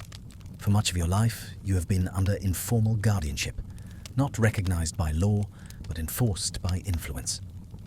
Her expression darkened. "Yes," she said. "They always spoke of arrangements, never of rights." "And now," Holmes said, "those arrangements are threatened, which raises a problem for those who devised them." "What problem?" she asked. "They must either reassert control," Holmes replied, "or relinquish it entirely. Half measures will no longer suffice." There came a sudden knock at the door, sharp, authoritative, unmistakably official. Holmes did not start. He merely glanced toward the door and then back at her. "This," he said, "is sooner than I expected." I opened the door to find two men waiting. One I recognized at once as a senior official from Whitehall, one of those men whose power derives not from public office, but from proximity to it. The other was younger, impeccably dressed, his expression carefully neutral. "Mr. Holmes," the older man said, "we must speak." "You already are," Holmes replied coolly. "Pray enter." They stepped inside, their eyes taking in the room and our guest with rapid calculation. "This is most irregular," the official said, his gaze lingering upon her. You have involved yourself beyond what is advisable. Holmes folded his arms. I have involved myself precisely to the degree required, he said. Irregularity, sir, is the hallmark of your enterprise, not mine. The younger man cleared his throat. There are concerns, he said, regarding the welfare of this lady. Indeed, Holmes said. I was about to say the same. The official's jaw tightened. She has lived under protection, he said, carefully arranged, at considerable expense. And at greater moral cost, Holmes replied. The man ignored the remark. She is not equipped, he continued, to navigate the consequences of public attention. For her own sake, discretion must be maintained. For whose sake? Holmes asked quietly. There was a pause. You are treading dangerous ground, the official said. This matter touches the Crown. Holmes's eyes flashed. This matter, he said, touches upon justice. The Crown is not exempt from it. The younger man shifted uneasily. There has been a death, he said. An unfortunate one. It must not be followed by further disruption. Then you should not have made disruption your policy, Holmes replied. The official's gaze hardened. We are prepared to offer assurances, he said. Support, continued provision, a guarantee of safety. Holmes looked toward the woman. And you? He asked. What do you wish? She rose slowly to her feet. I wish, she said clearly, to live without being hidden, to know the truth of my own existence, and to decide for myself what risks I will accept. The official looked at her as one might regard a misbehaving instrument. That is not a reasonable position, he said. Holmes smiled coldly. It is the only reasonable one, he replied. The room seemed to contract, as though the walls themselves were listening. Very well, the official said at last. Then let us be clear. If this continues, there will be consequences. Holmes inclined his head. There already have been, he said. For Edgar Whitcomb. The name hung in the air like a challenge. The men departed shortly thereafter, their expressions grave, their politeness brittle. When the door closed behind them, I released a breath I had not realized I was holding. They will not forgive this, I said. No, Holmes replied, nor should we expect them to. He turned to the woman. You must leave London, he said, temporarily, somewhere they cannot easily observe. She frowned. I will not run, she said. You will not flee, Holmes corrected. You will reposition. He moved to his desk and began writing rapidly. There are friends of mine, he continued, who specialize in inconvenient truths. They will safeguard you, for now. And Whitcomb? She asked softly. Holmes's expression grew grave. Whitcomb's role, he said, was to ensure that evidence survived. Yours is to ensure that it means something. She nodded slowly. I understand, she said. As arrangements were made, I could not help but reflect upon the curious nature of the conflict unfolding before us. There was no villain in the ordinary sense, no masked criminal to be apprehended, no single hand to be unmasked. Instead, there was a system, carefully constructed, now straining under the weight of its own deception. Later that night, as she departed under Holmes's careful supervision, I turned to him. What happens now? I asked. Holmes gazed into the darkness beyond the window. Now, he said, we discover whether those who claimed custody over a secret are prepared to answer for it. And if they are not, Holmes's smile was thin but resolute. Then, he said, they will learn that even royal secrets are not immune to consequence. Outside, a carriage moved away into the fog, bearing with it the living embodiment of a truth long denied. And as I watched it disappear, I knew that the matter of Edgar Whitcomb's death was no longer merely a question of murder, but of who, in this vast and stratified city, truly possessed the right to decide another human being's fate. The departure of our singular guest did not bring with it the relief one might have expected. On the contrary, Baker Street seemed afterward to possess a new stillness, tense and watchful, as though the very walls had become aware that matters spoken within them were no longer safely contained. Holmes moved through the rooms with a measured deliberation, his mind clearly already engaged upon the next phase of the contest, while I found myself uncharacteristically restless, my thoughts circling back again and again to Edgar Whitcomb and the quiet life that had ended so abruptly. For 2 days, nothing occurred, at least nothing overt. Holmes spent the time in a manner that, to an uninitiated observer, might have seemed idle. He read, played his violin in subdued tones, and took solitary walks at irregular hours. Yet I knew him too well to mistake this calm for inactivity. It was the stillness of a hunter who has laid his trap and now waits for the prey to move. On the third morning, the silence broke. I was seated at the table, attempting to write letters, when Mrs. Hudson burst into the room, pale and agitated. "Mr. Holmes," she cried, "there are policemen downstairs, more than one. They say it's urgent." Holmes rose at once. "At last," he murmured. "Show them up." 2 uniformed officers entered, followed closely by Inspector Lestrade, whose face bore a gravity that told me at once this was no routine visit. "Holmes," Lestrade said without preamble, "there's been another death." Holmes's eyes sharpened. "Connected?" he asked. Lestrade nodded grimly. "Geoffrey Sinclair," he said, "found this morning in his lodgings. Official cause, suicide." The words struck me with physical force. "But that's impossible," I exclaimed.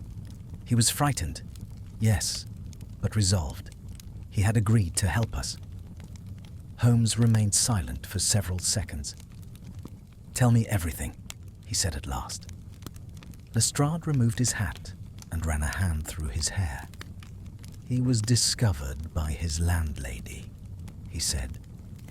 "Door locked from the inside.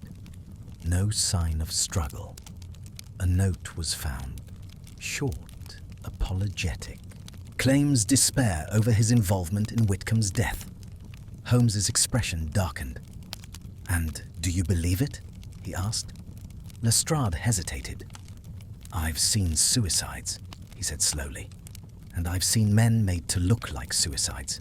This one, well, it's too neat." Holmes nodded. "Neatness," he said, "is often the signature of design." "There's more," Lestrade continued. "Before his death, Sinclair sent a letter to you." Holmes extended his hand. Lestrade produced a sealed envelope, which Holmes opened at once. He read it silently, his face impassive, though I saw his fingers tighten upon the paper. "What does it say?" I asked.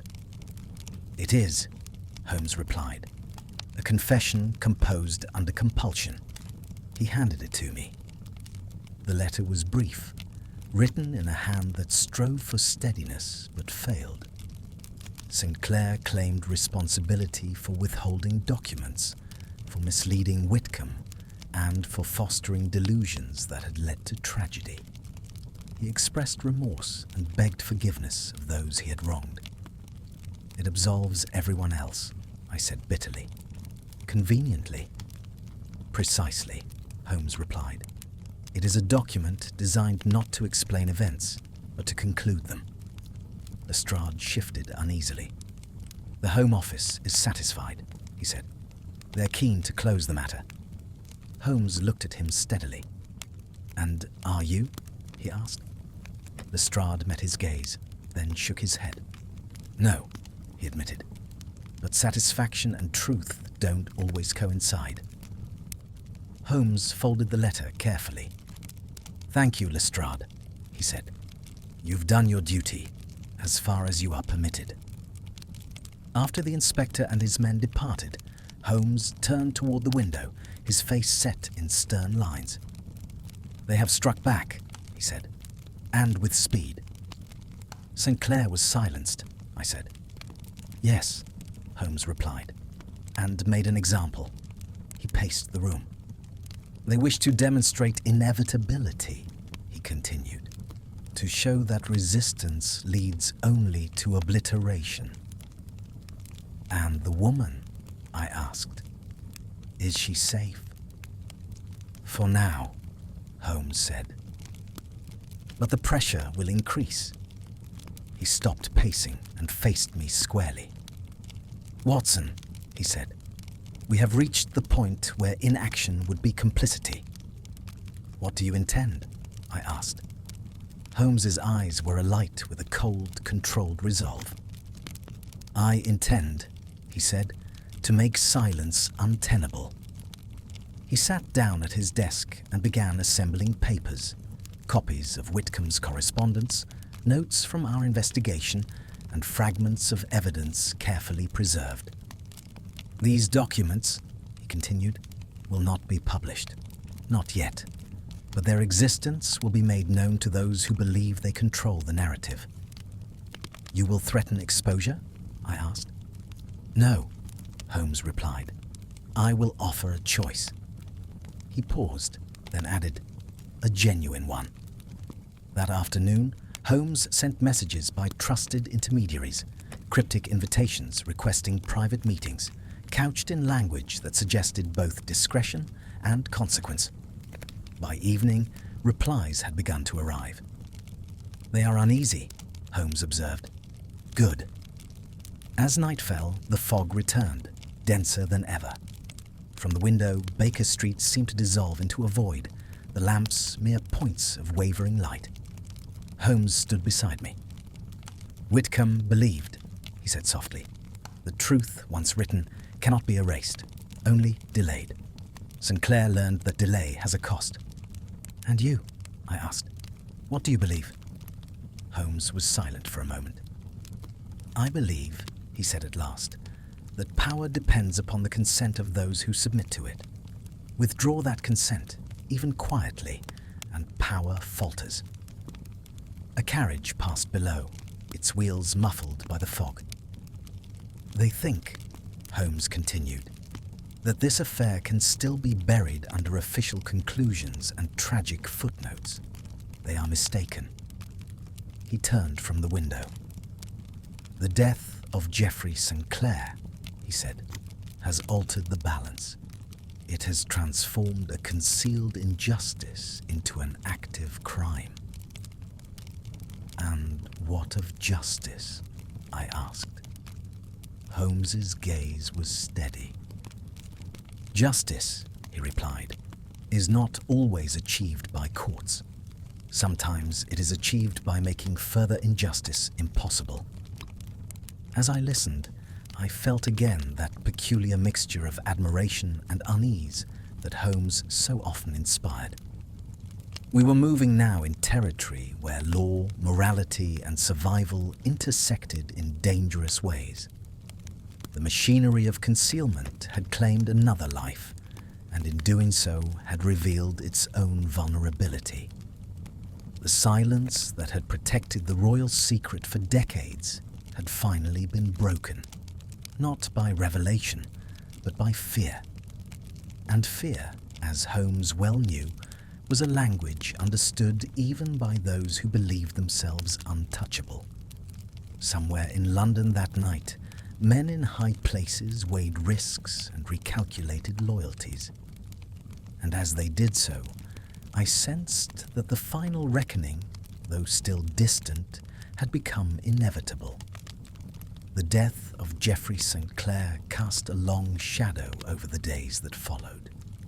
though his passing was officially recorded as a tragic but isolated event. Holmes and I both knew that it marked a decisive turn in the struggle, now unfolding beyond the reach of public notice. The machinery that had operated quietly for decades had shown its hand, and in doing so had revealed not strength, but fear. Holmes became, if possible, even more exacting in his habits. Every letter was examined before opening, every visitor scrutinized before admission, every sound upon the stairway noted and weighed. Yet beneath this vigilance there was no agitation. On the contrary, he displayed that curious serenity which often accompanied his most dangerous undertakings, a serenity born not of confidence alone, but of acceptance. "They have chosen escalation," he remarked one evening as he sealed a packet of papers with his signet ring, "which means they have exhausted subtler methods." "And you?" I asked. "Have you exhausted yours?" Holmes smiled faintly. "Not yet," he replied, "but I am approaching the point where subtlety becomes indistinguishable from surrender." The following morning brought confirmation of his assessment. A discreetly worded letter arrived by special messenger, bearing no crest, no signature, yet unmistakably official in tone. It requested, politely, insistently, that Mr. Sherlock Holmes attend a private conference that very afternoon, at a location specified only after his assent. "They wish to speak plainly," Holmes said, after reading it once and then consigning it to the fire. "Which means they have concluded that I already know too much." "Will you go?" I asked. "Yes," he replied, "but not alone." It was arranged that I should accompany him, though only as far as the threshold. The meeting place, when at last disclosed, proved to be a private residence near St. James's Park, one of those dignified houses whose outward respectability conceals a multitude of discreet functions. Holmes took note of every detail as we approached: the number of steps, the position of the lamps, the presence of a closed carriage drawn up nearby. "Remember this house," he murmured. "It will not feature in any official account." We were admitted promptly and conducted through a series of rooms until Holmes was ushered alone into a small library. I was shown to an adjoining chamber where I waited in enforced idleness, acutely conscious of the passing minutes. Through the closed door, I could hear only the faintest murmur of voices, too indistinct to make out words, yet sufficient to convey the gravity of the exchange. At length, the door opened and Holmes emerged. His face was composed, but there was a tightness about the eyes that told me much had been said, and much more left unsaid. "They have offered terms," he said quietly as we departed. "And will you accept them?" I asked. Holmes did not answer at once. We walked in silence for several streets before he spoke again. "They propose," he said, "to formalize what has hitherto existed only by influence.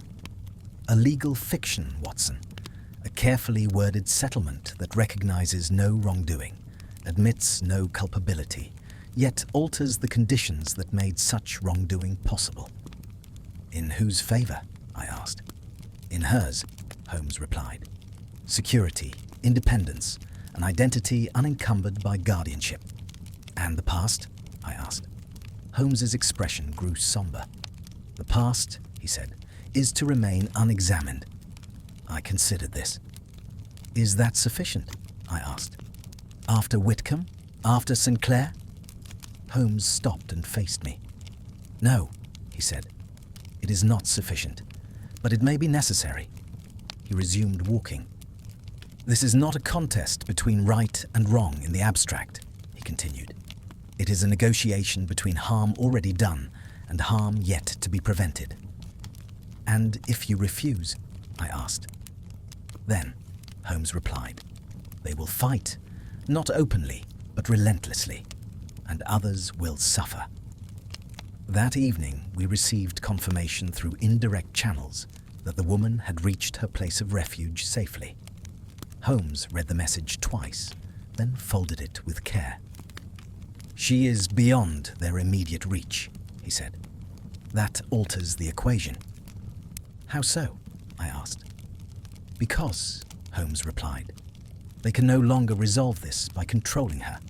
They must resolve it by appeasing her, or me. The following days were marked by a curious tension, as though London itself were holding its breath. Holmes received visitors at odd hours, men whose names were not spoken, whose faces were familiar only in silhouette. Each interview followed the same pattern: polite exchanges, veiled references, and the careful avoidance of direct admissions. They are probing, Holmes explained afterward, testing the limits of what I will demand. And what will you demand? I asked. Holmes looked at me thoughtfully. Accountability, he said. Not public, but real, and an end to the practice that made this possible. That is a great deal to ask, I said. It is less than the cost of refusal, Holmes replied. One night, as we sat together in the quiet of Baker Street, Holmes took up his violin but did not play. Instead, he turned the instrument over in his hands, examining the wood as though it held answers. Do you know, he said suddenly, why secrets of this sort persist for so long? Because they are protected, I replied. Because they are useful, Holmes corrected. They bind those who share them. They create complicity. And now? I asked. Now, Holmes said, the secret has become a liability, and liabilities are discarded. There came a knock at the door, soft, deliberate. Mrs. Hudson admitted a man I recognized as an intermediary from Whitehall. He delivered a message and departed without a word. Holmes read it, then nodded. They agree, he said. To what? I asked. To terms, Holmes replied. The woman will be recognized, privately, as autonomous. The records that enabled her confinement will be sealed beyond retrieval. Those responsible for Whitcomb's exposure will be removed from positions of influence. And Sinclair? I asked quietly. Holmes's gaze darkened. No justice, he said. Only silence. I felt a surge of frustration. They escape, I said. They survive, Holmes corrected. There is a difference. He stood and walked to the window, gazing out into the lamplit street. This is not victory, he said. It is containment. And is that enough? I pressed. Holmes turned back to me. It must be, he said, because the alternative is destruction on a scale that would consume the innocent along with the guilty. I was silent. You see, Watson, Holmes continued more gently, detective work is often thought to culminate in revelation. In truth, it culminates in decision. He replaced the violin upon its stand. I have chosen, he said, to close the case. And Edgar Whitcomb? I asked. What of him? Holmes's voice softened. He will be remembered, he said. Not publicly, but accurately. And that, in this world, is sometimes the most one can achieve. As the fire burned low and the night deepened, I reflected upon the strange and sobering path this investigation had taken. We had uncovered a truth that could not be spoken, exposed crimes that could not be punished, and secured justice that could not be named. Yet in doing so, we had prevented further erasures of lives, of identities, of futures. And though the royal secret remained officially intact, it had lost its most dangerous power, the ability to destroy unseen. Holmes sat in silence, his gaze distant. "The truth," he said at last, "has a way of asserting itself, even when denied." I believed him, and I sensed that while this chapter was drawing toward its end, the consequences of what we had learned would ripple outward, shaping events in ways none of us could yet foresee. Though Holmes had declared the case closed, I soon learned, as I had on previous occasions, that such a declaration did not signify an end to his labors, but rather a transition to a quieter, more perilous phase. Closure, in Holmes's lexicon, meant not that the forces set in motion had ceased to operate, but that they had been redirected into channels less visible, yet no less consequential. For several days after the agreement was reached, nothing occurred to disturb the fragile equilibrium. No further messages arrived from Whitehall. No unfamiliar faces lingered too long in Baker Street.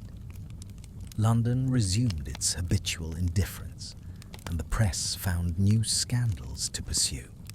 To all outward appearances, Edgar Whitcomb had been a footnote, Geoffrey St. Clair a melancholy anomaly, and the woman at the heart of it all an abstraction known only to a handful of men who preferred not to think of her at all.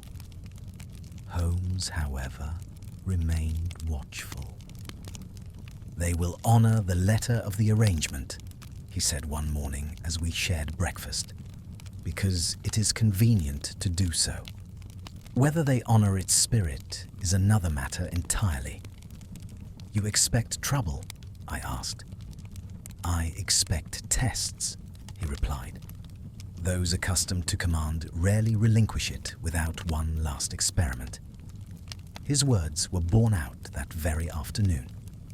A messenger arrived bearing an unmarked envelope, no crest, no seal, but delivered with unmistakable urgency. Holmes read its contents and allowed himself a brief, mirthless smile. "They wish to see me again," he said. "Another meeting?" I asked. "Not quite," Holmes replied. "A request." "For what?" I pressed. "For reassurance," he said. "They wish to be certain that the past will remain buried." "And will you reassure them?" I asked. Holmes folded the letter carefully. "I will reassure them," he said, "that I am not inclined to exhume graves unnecessarily, but I will not reassure them that the earth above is secure." He departed that evening alone. When he returned, it was late, and his expression told me that the encounter had been neither simple nor entirely satisfactory. "They are uneasy," he said, "and unease, when combined with power, is a volatile mixture." "What did they ask of you?" I inquired. "That I destroy my records," Holmes replied. "All copies, all notes, all evidence." "And will you?" I asked. Holmes walked to his desk and opened a drawer, revealing a small stack of papers tied with twine. "These," he said, "are duplicates, redundant, strategically placed." He met my gaze. "I will destroy what they believe to be complete," he continued, "and preserve what they cannot reach." I understood then that Holmes's agreement had always contained an unspoken condition, not of revenge, but of deterrence. "They will behave," he said calmly, "because they must now assume that misbehavior carries risk." Later that night, as Holmes consigned a sheaf of papers to the fire, watching them curl and blacken, I asked the question that had troubled me since the beginning. "Do you ever doubt," I said, "that this was the correct course, that justice might have been better served by exposure?" Holmes watched the flames. "Justice," he said slowly, is not an abstract ideal, Watson. It is a balance. One weighs the suffering inflicted by truth against the suffering prevented by restraint. And where does Whitcomb's suffering fall upon that scale? I asked quietly. Holmes was silent for some moments. Whitcomb, he said at last, believed that records mattered more than men. He was wrong, but not entirely. Records matter because they shape men's futures. His mistake was trusting those who shaped the records. And Sinclair? I asked. Sinclair, Holmes replied, believed that proximity to power offered protection. That illusion cost him his life. The following week brought a letter from the woman, forwarded through secure means, written in a hand that seemed steadier than before. She wrote of her new surroundings, of the quiet novelty of anonymity, and of her determination to build a life defined by choice rather than concealment. Holmes read the letter once, then handed it to me. She will survive, he said, which is more than Whitcomb was permitted. Will she ever know everything? I asked. Holmes shook his head. No, he said, and that, paradoxically, may be her greatest mercy. I was struck by the sadness in his tone. Holmes, I said, you speak as though something has been lost. Something has been preserved, he replied, and something else has been forfeited. He did not elaborate, and I did not press him. Not long after, Holmes was visited by an unexpected caller, a senior magistrate known for his integrity and independence. The two men spoke privately for nearly an hour. When the magistrate departed, Holmes appeared thoughtful but composed. He wished to know, Holmes said, whether certain rumors had any foundation. And what did you tell him? I asked. That rumors, Holmes replied, are best evaluated by those with the authority to act upon them. You gave him evidence? I asked. No, Holmes said. I gave him questions. I understood then that Holmes had not merely neutralized a danger, he had seeded the future with doubt. Is that not risky? I asked. It is necessary, Holmes replied. Truth denied entirely does not vanish. It mutates. As autumn deepened, the city shed the last traces of the affair. Whitcomb's rooms were let to a new tenant. Sinclair's name faded from memory. The second house stood empty, its purpose exhausted. Yet from time to time, Holmes would receive small indications that his influence persisted. A policy quietly amended, a file reclassified, an individual reassigned. No announcements were made, but patterns shifted. They are adjusting, Holmes observed, which means they are learning. One evening, as Holmes played his violin with uncharacteristic melancholy, I ventured another question. If this secret resurfaces, I said, years from now, will all this have been for nothing? Holmes's bow paused.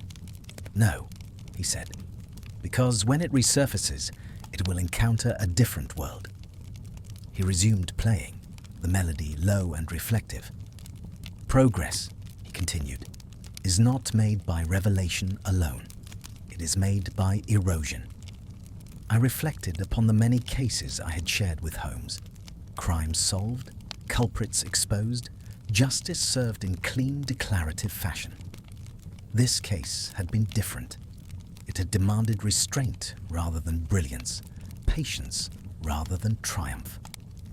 And yet, I sensed that it had tested Holmes more deeply than most. Late that night, as I prepared for bed, I heard Holmes speaking softly to himself. The truth, he murmured, is not always a blade. Sometimes it is a weight. I did not intrude, for I understood then that the price of closure is not always satisfaction. Sometimes It is the quiet acceptance that one has done all that can be done, and no more. And in that acceptance lies both wisdom and sorrow.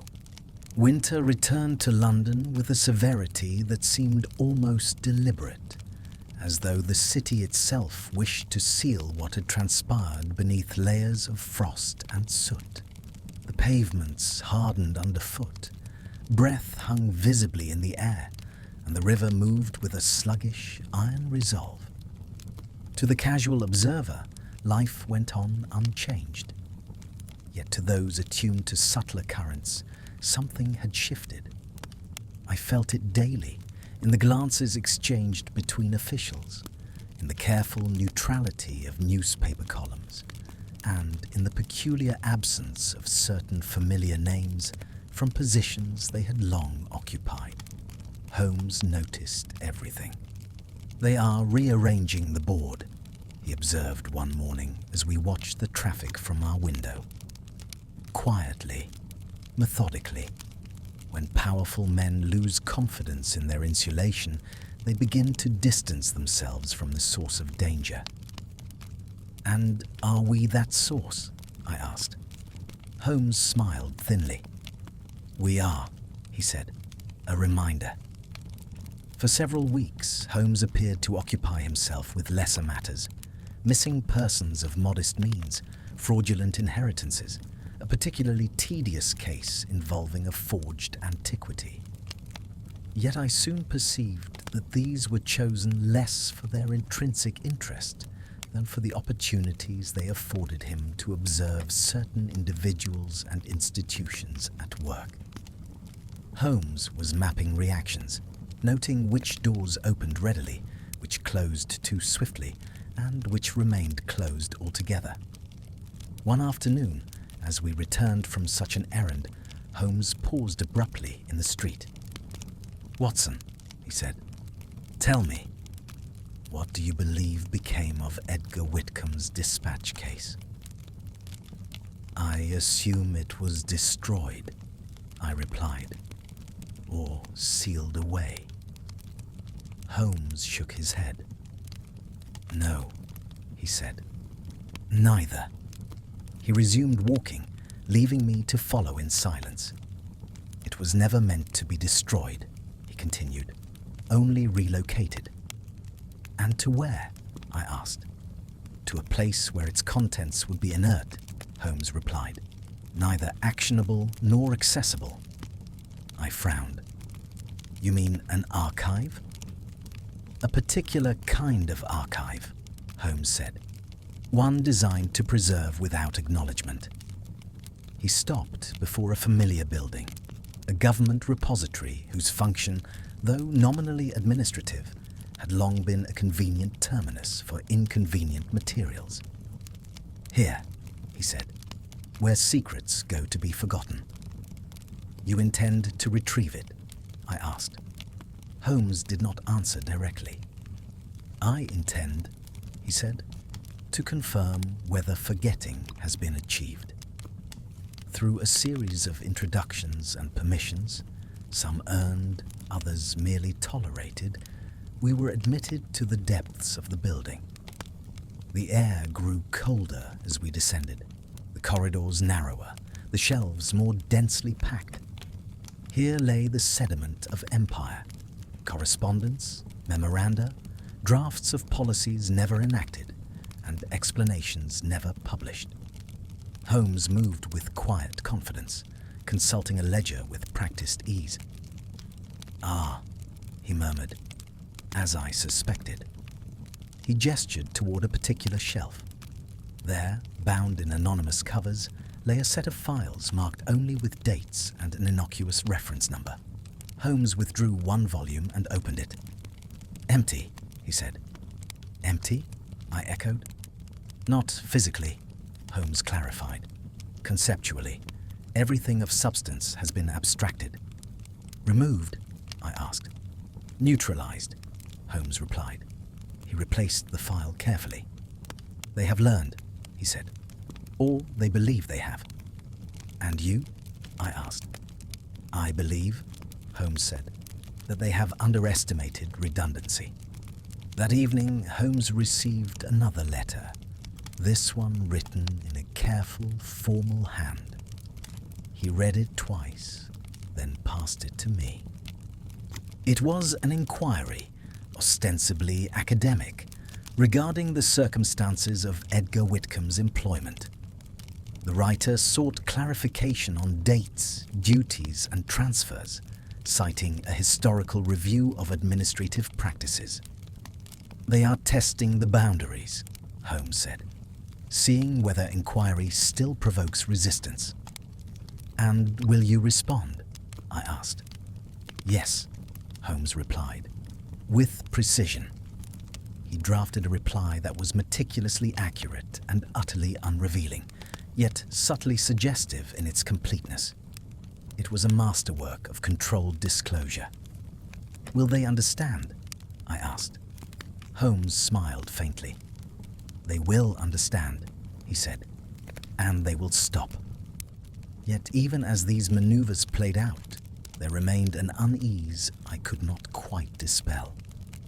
Something about the manner in which the case had been contained, rather than concluded, troubled me deeply. I voiced this to Holmes one night as we sat together in the quiet of Baker Street. "We have prevented further harm," I said. "We have secured her future, and yet there has been no reckoning." Holmes regarded me thoughtfully. "Reckoning," he said, "is a human desire. Resolution, balance restored." "And you?" I asked. "Do you not desire it?" Holmes turned away, his gaze fixed upon the fire. "I desire," he said slowly, "to prevent repetition." "That is not the same thing," I said. "No," Holmes agreed. "It is not." He was silent for a long moment. "There are cases," he continued, "that conclude with handcuffs, others with confessions, and some, rarely, with silence." "And this?" I asked. "This," Holmes said, "is the third kind." Another letter arrived soon after, this one from a source we had not anticipated. It bore a foreign postmark and was written in French. Holmes translated it swiftly. "It is from an intermediary," he said, "a man who has long trafficked in discreet truths." "What does he say?" I asked. "That rumors persist," Holmes replied. "That the story has not entirely died." "And that is bad?" I asked. Holmes considered. "No," he said. "It is inevitable." He folded the letter. "Truth suppressed does not vanish," he said. "It waits." The implications of his words were borne out days later when a pamphlet appeared briefly in circulation, anonymous, inflammatory, and riddled with inaccuracies. It was withdrawn within hours, but not before causing a ripple of unease. "A crude attempt," Holmes said, examining a copy, "but revealing." "Of what?" I asked. "Of hunger," Holmes replied. "For scandal, for exposure, for disruption." "And could it succeed?" I asked. Holmes shook his head. "Not now," he said. "The ground is not prepared. The story lacks coherence." "But one day," I pressed. "One day," Holmes said, "it may find a more capable narrator." The thought lingered with me. That evening, Holmes did something I had not seen him do before. He gathered his notes, not duplicates, not summaries, but his original working papers, and sealed them into a metal box. He labelled it with a single date and placed it in a secure compartment behind his bookcase. "For future reference," he said. "For whom?" I asked. "For whoever must decide," Holmes replied, "whether silence remains the lesser evil." "You mean yourself?" I asked. Holmes met my gaze. "I mean," he said, "a future that may judge differently." There was something profoundly humbling in that admission. Later, as Holmes prepared for bed, he paused by the door. "Watson," he said, "you will one day write of this case. "I will?" I asked. "Yes," he said, "but not yet." "And when?" I asked. "When the truth," Holmes replied, "can be told without creating new victims." He closed the door softly behind him. I remained by the fire, contemplating all that had been revealed and all that remained concealed. Edgar Whitcomb's life had ended in obscurity, yet his actions had altered the course of events in ways few would ever acknowledge. Geoffrey St. Clair had paid for proximity to power with his life. And the woman at the heart of it all had been granted a future at the cost of a past forever obscured. The royal secret remained officially intact, yet it had been wounded, rendered fragile, conditional, no longer absolute. And Holmes, my remarkable friend, had once again navigated the perilous space between law and conscience, intellect and restraint. Still, I sensed that the story was not yet complete. Secrets of this magnitude do not simply conclude. They recede, regroup, and await circumstances more favorable to their re-emergence.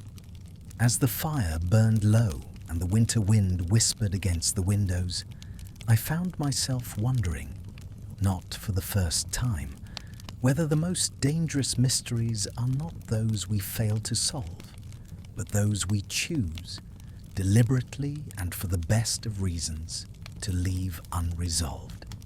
For several weeks after Holmes's cryptic final words about the case, things in London appeared to settle into a deceptive calm.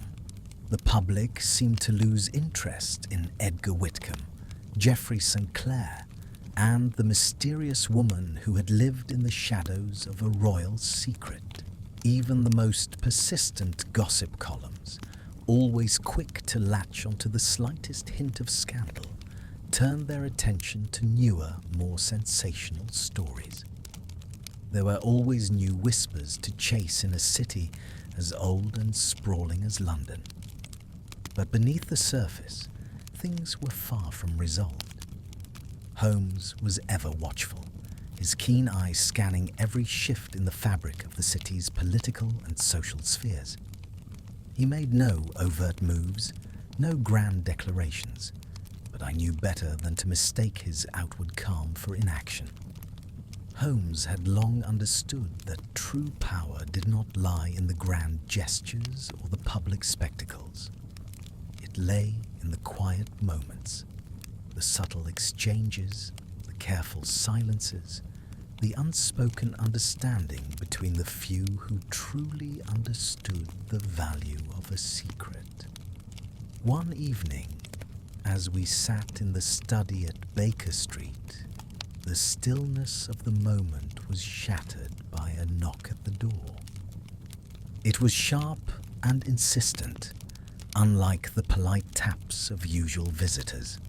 Holmes, never one for surprise, stood at once, his sharp eyes flicking toward the door as though he already knew who would be standing on the other side.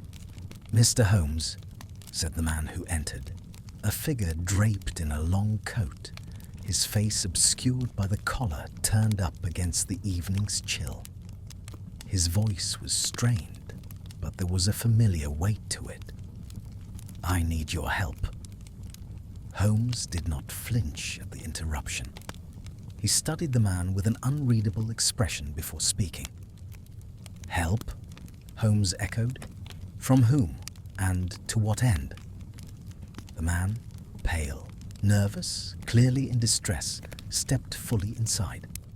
He was not someone Holmes knew, though there was something vaguely familiar about him, something in the set of his jaw, the way his hands trembled slightly, despite his best efforts to control them. Holmes studied him for a long while before he gestured for him to sit. "You've come to the right place," Holmes said simply, "but I require more than a vague request for help.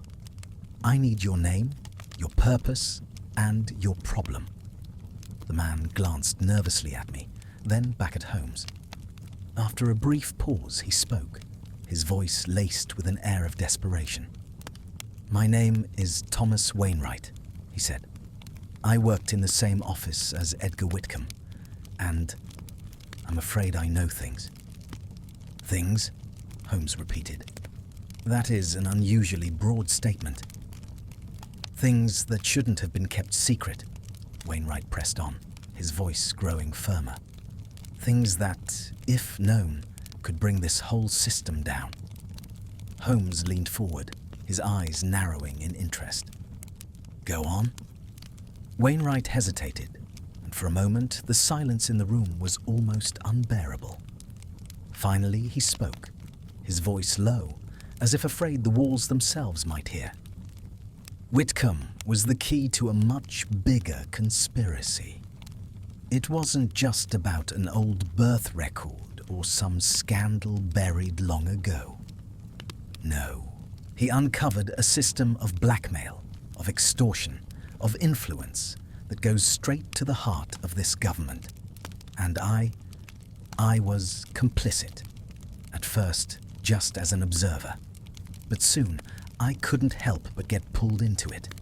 I saw how far it reached, how many powerful people it tied together. It wasn't just one person Whitcomb threatened, it was an entire network."